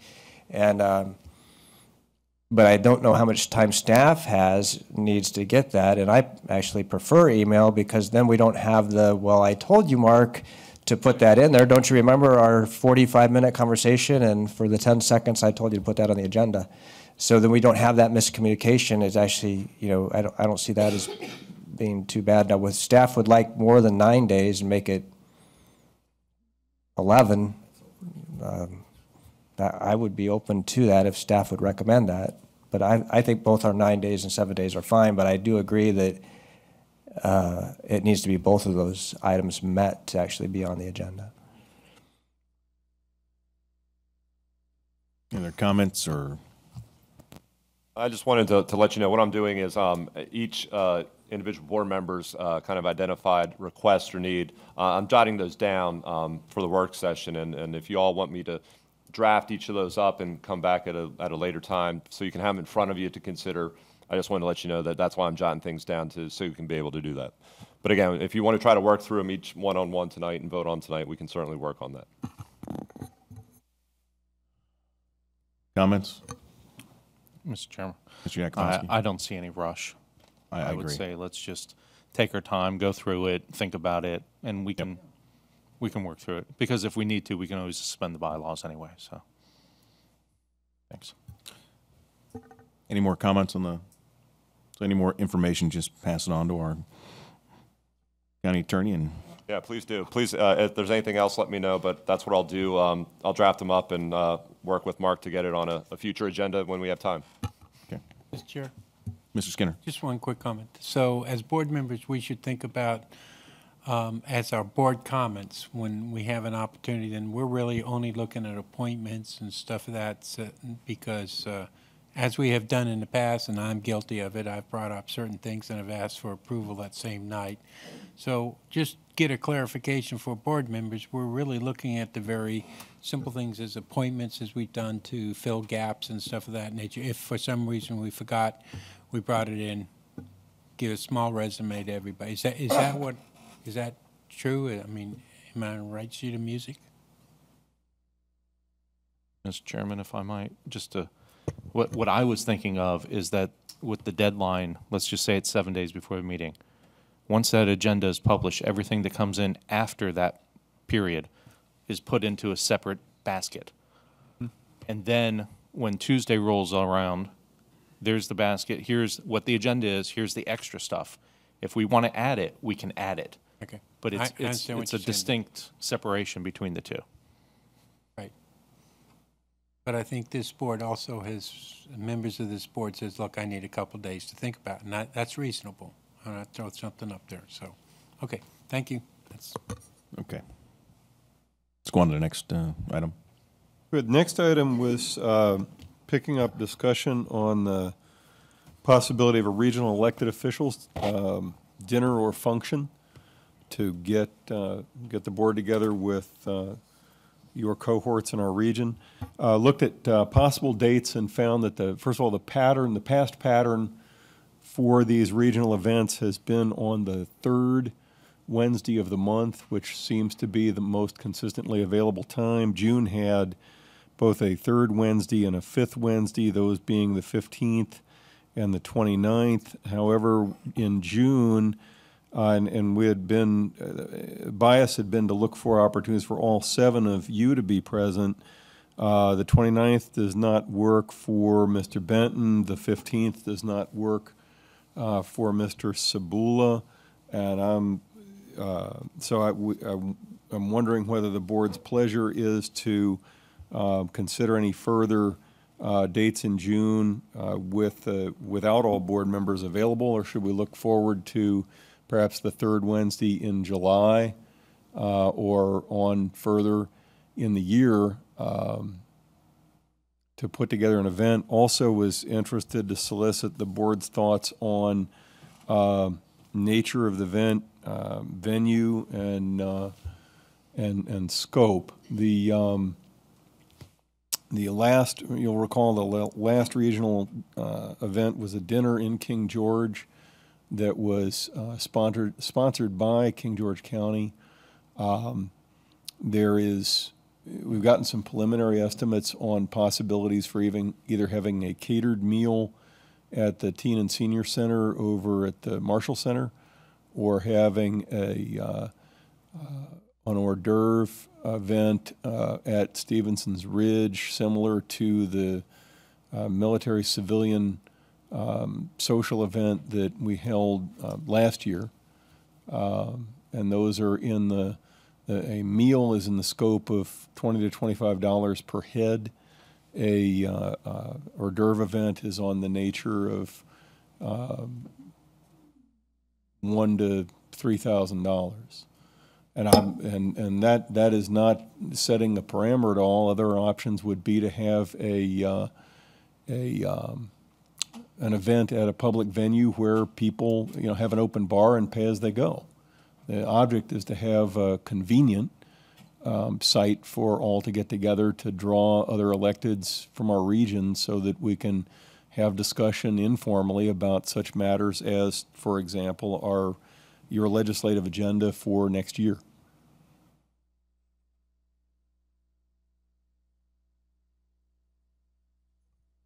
Anybody any comments? Mr. Yakubowski? Since June doesn't seem like it's going to work out and it's short time anyway, why don't we look into July and perhaps August? I know that that's a lot of vacation time for people, but it would also give others in the other 4 jurisdictions a chance to check their calendars and see what they might be able to do. And, if it really comes down to it, we can even do September. I mean, the whole purpose of this was to work with our neighbors to come up with a legislative agenda that we could all agree upon, take it back to our respective boards, vote on it, and then send it down on our behalf to lobby on the issues that we have in agreement that we need to work on as a region. That's fine. And again, as I said earlier, I prefer we go Dutch. Let's go to a local Spotsylvania restaurant, everybody pay their own way and eat what they want, drink what they want. So, any other comments? Okay, let's go on to the next item. Next item is a Work session about work sessions, prioritizing board retreat items, and I have a short presentation to bring up.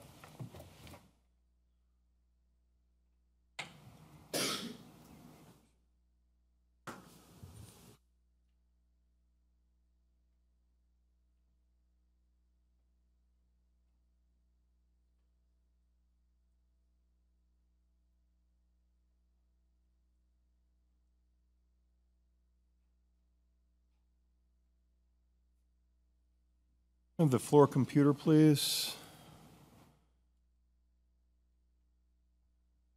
So, from this is an extraction from the board's last discussion of possible retreat concepts. The preferred plan that emerged was to add individual retreat items to future work sessions at second meetings of the month.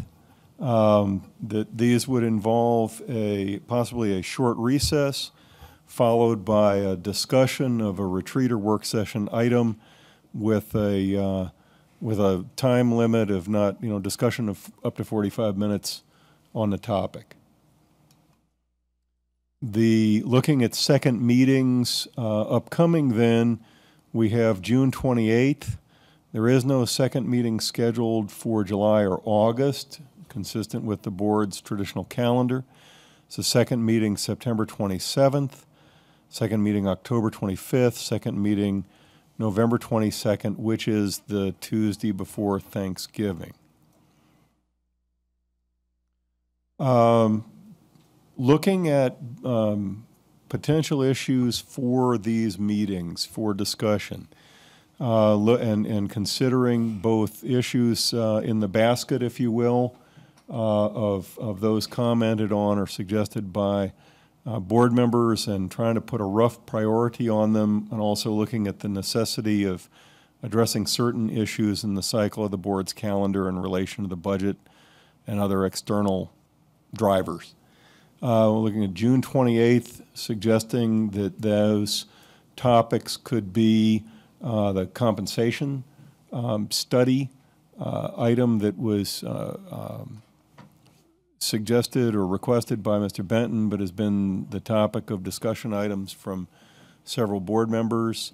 That study would include, or the concept at least, that the HR director and other staff are working on, or a broad concept that would include both general government and schools, and would include discussion of retiree benefits. There have been also questions about retiree or future retiree benefit issues, that is, benefits for retirees, not current retired former county employees, but county employees who may retire in future years. There have been questions by one or more board members about OPEB and the new reserve, our future OPEB responsibilities, and it seems reasonable to add to the discussion the balance between retiree benefits and existing employee benefits or compensation, and that looks like a pretty full proposed discussion period for June 28th. Looking over to September 27th, then, it happens that the Joint Fleet Maintenance... Excuse me, Mr. Skinner? Mark, could you go back one, please? Absolutely. So what I see here is we're limiting it to 45 minutes, and you've got 3 subjects in there. And to be honest with you, I'm just wondering, my first suggestion is if we're going to have a 45-minute discussion, then I think we should leave it to one subject here. And the reason I say that, because if you think we can get 3 things in this, to me, that's not the purpose of this. I mean, if it's 15, we can always update this at the meetings, stuff of this nature. I think what I want to do is I want to spend the 45 minutes specifically on a subject because if it's important for us, then I want to get into details. And as you ask questions, more questions come up, and I'm just finding that, are we serving the purpose of this, for 45 minutes? No, I appreciate the comment, Mr. Skinner, and I apologize for having multiple bullets here, because this is really proposed as one large discussion of the of the concept of undertaking a compensation study that would include both the general government and the schools, and would also include looking at a comparison between the retiree benefits that we provide and the retiree benefits that other, comparable jurisdictions and other employers provide. So we're looking at comparing. The whole exercise is to compare both compensation and benefits for our local government and schools with other employers and comparable governmental units. Okay, so it's really a subcategory, general government, Yes, schools, sir. retirement benefit rather, and the title would be compensation study. Yes, sir. Okay. So in your opinion, would we cover everything with general government and schools itself? To me, 45 minutes, I would think that we could probably cover that itself in 45 minutes.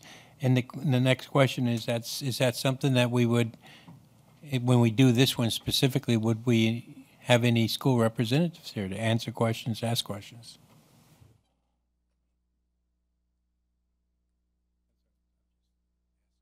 At your request, we'll certainly invite them. Again, the purpose of this, the proposed purpose of this time is for discussion of the concept and of proceeding with a compensation study that would involve them. We can certainly invite their participation, ask them to come and offer perspective on their inclination or desire to be included and willingness to cooperate and participate.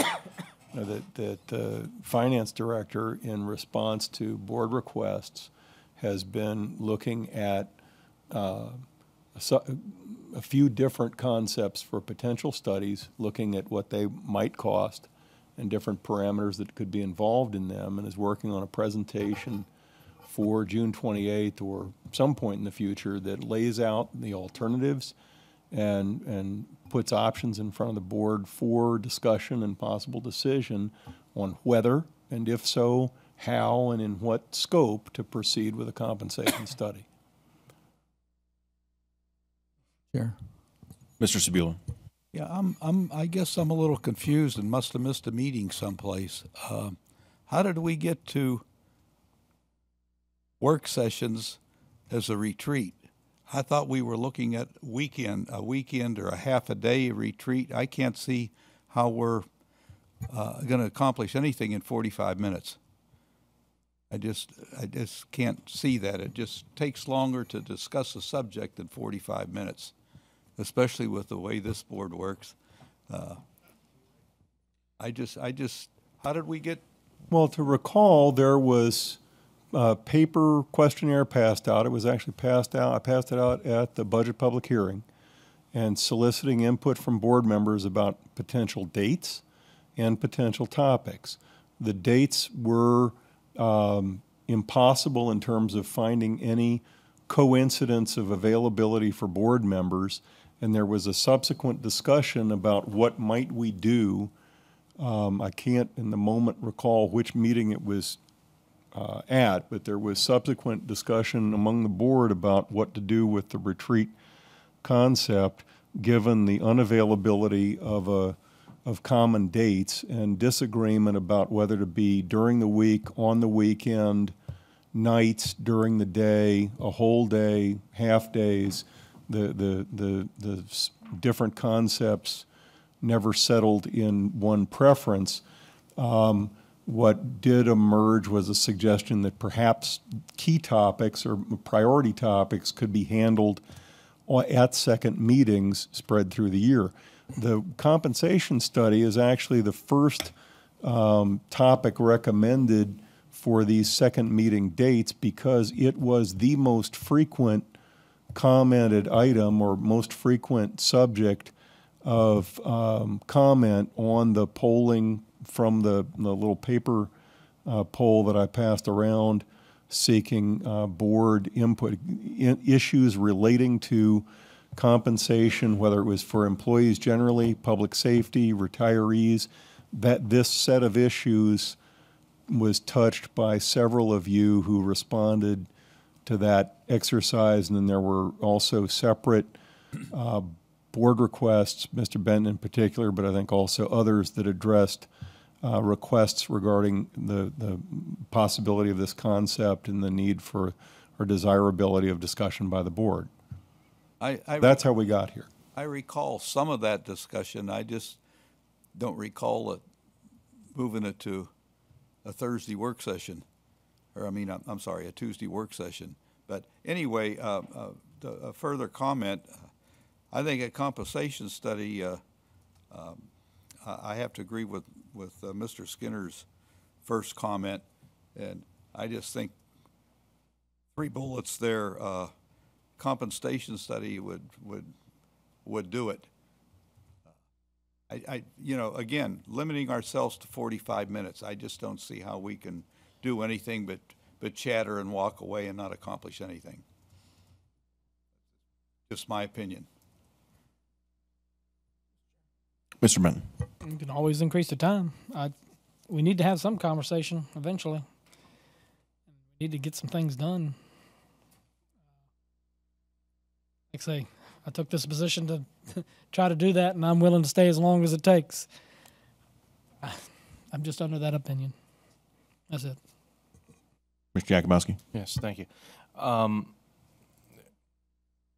of this, too, is to have, we don't have a strategic plan. We kind of just go where the stream leads us, and we react as we go along. And because I think I had proposed this back in January, was a board retreat, was to get us all on board, and we obviously don't agree on everything, but having a retreat allows, the city does this over 2 days. They have an outside person that comes in, and they dig down, and they're an itty-bitty little place that's probably as big as one of our districts. And yet they find the time to sit down for 2 days. I'm not recommending 2 days, trust me. But they find the time to do that and to actually come up with a strategic plan. The schools have a strategic plan. So how does that interact with our strategic plan? And it doesn't, because we don't have one. So what do we want us to look like in the future, 4 years, 5 years, 10 years down the road? And how are we going to achieve those goals? I would prefer, if we had no other alternative but to do it this way, that's fine. Increase the time limit, because we will not only do it in 45 minutes. But I still would like to have a board retreat, because I think when you are not sitting up here and we are there in a place that's open to the public and open to the press, and they can hear and see what we're doing, but it's much more informal, ideas come out and dialogue can happen. And I think a better product can be done. And so I suggested this, I think, a while ago, just because nothing was happening. So if we can, maybe I would suggest, if nobody has any objections, is to try to find another date. Not to not do these at the same time, but maybe get part of this one done, part of another one done, while we're working towards having that big retreat that we can all hammer this out and come out with a finished product that that I think would be beneficial. Just a suggestion. Mr. Benton. I agree, Mr. Jakubowski. We do need to get together and have some sort of plan and ideas for what we want as a whole, instead of just picking and choosing various topics here and there and everywhere. I'd support that 100%. Mr. Chairman, could we ask the administrator to send out via email to all of us? And, let's even take it into September if we need to, and find actual I think you just have to, at some point, just pick a date, and maybe not everybody can make it. Just catch up. You're never going to get all 7 of us together on a off day. And you just work with what you got. Everybody good with that? Yes, sir. Right, let's Thank move you. on. Anything narrower than any day between May 25th and August 30th? That's good. Nope. Okay, August 30th. that's good. Nope. Nope. That's what we'll work with. Make it August 25th, please. Okay.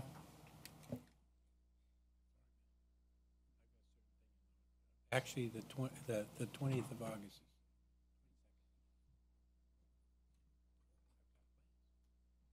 Okay. I think we have, what's next on the agenda? That takes us to closed session.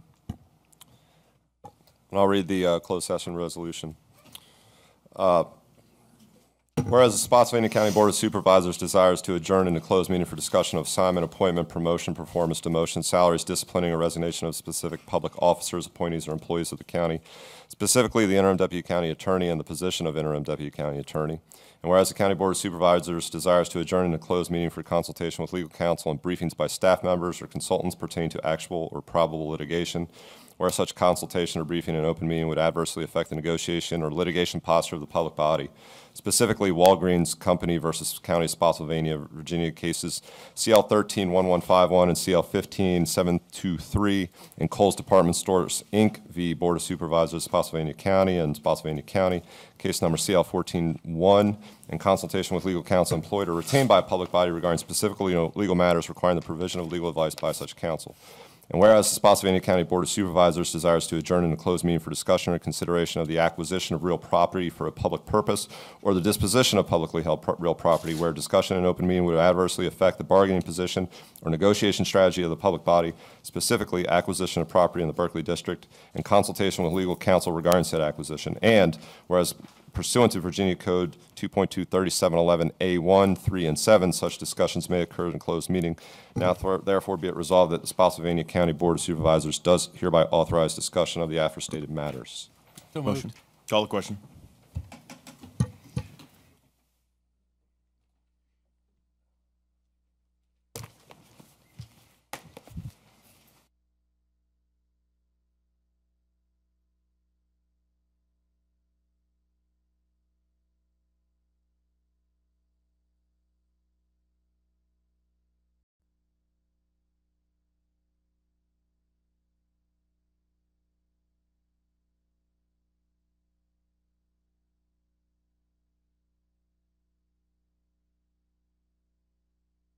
Here's your return to open meeting resolution.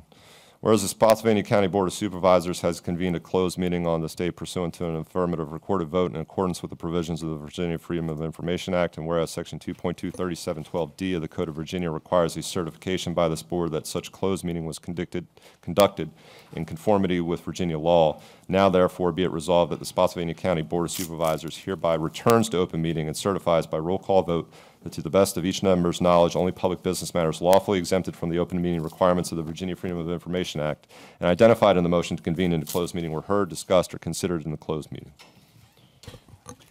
Mr. Skinner? Aye. Mr. Benton? Aye. Mr. Trampy? Aye. Mr. Ross? Aye. Mr. Spula? Aye. Mr. Yakubowski? And Chair votes aye. I'll go ahead and read the appointment resolution. Whereas Section 5.4B of the Personnel Policies and Procedures Manual states that the board shall appoint the Deputy County Attorney, whereas the current interim Deputy County Attorney will be ending her employment with the county effective June 3rd, 2016, and whereas in accordance with the aforesaid provisions of the Personnel Policies and Procedures Manual, and in light of the resignation of the current interim Deputy County Attorney, the board desires to appoint an interim Deputy County Attorney. Now therefore be it resolved that the Board of Supervisors of Spotsylvania County, Virginia, that the board hereby appoints Alexander Spalding as interim Deputy County Attorney effective June 3rd, 2016. So moved. We have a motion. Call the question.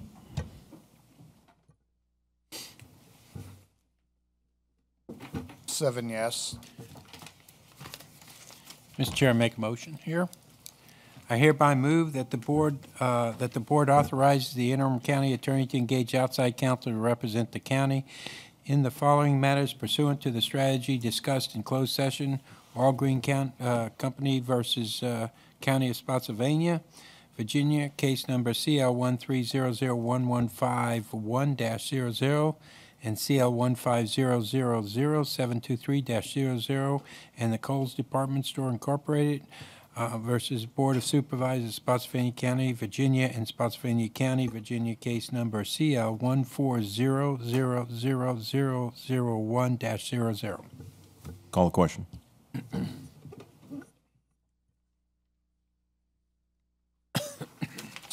Seven yes. All right, now I'm going to do a return to closed session.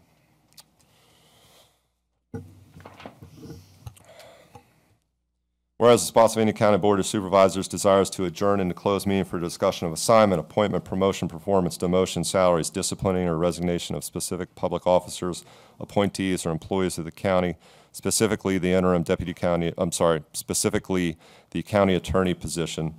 And whereas pursuant to Virginia Code Section 2.237A, I'm going to say is it 1? Okay. 1, such decisions may occur in closed meeting. Now therefore be it resolved that Spotsylvania County Board of Supervisors does hereby authorize discussion of the aforestated matters. Does that include the county attorney's office as a whole?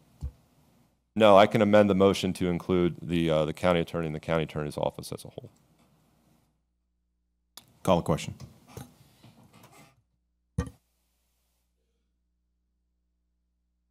Seven yes.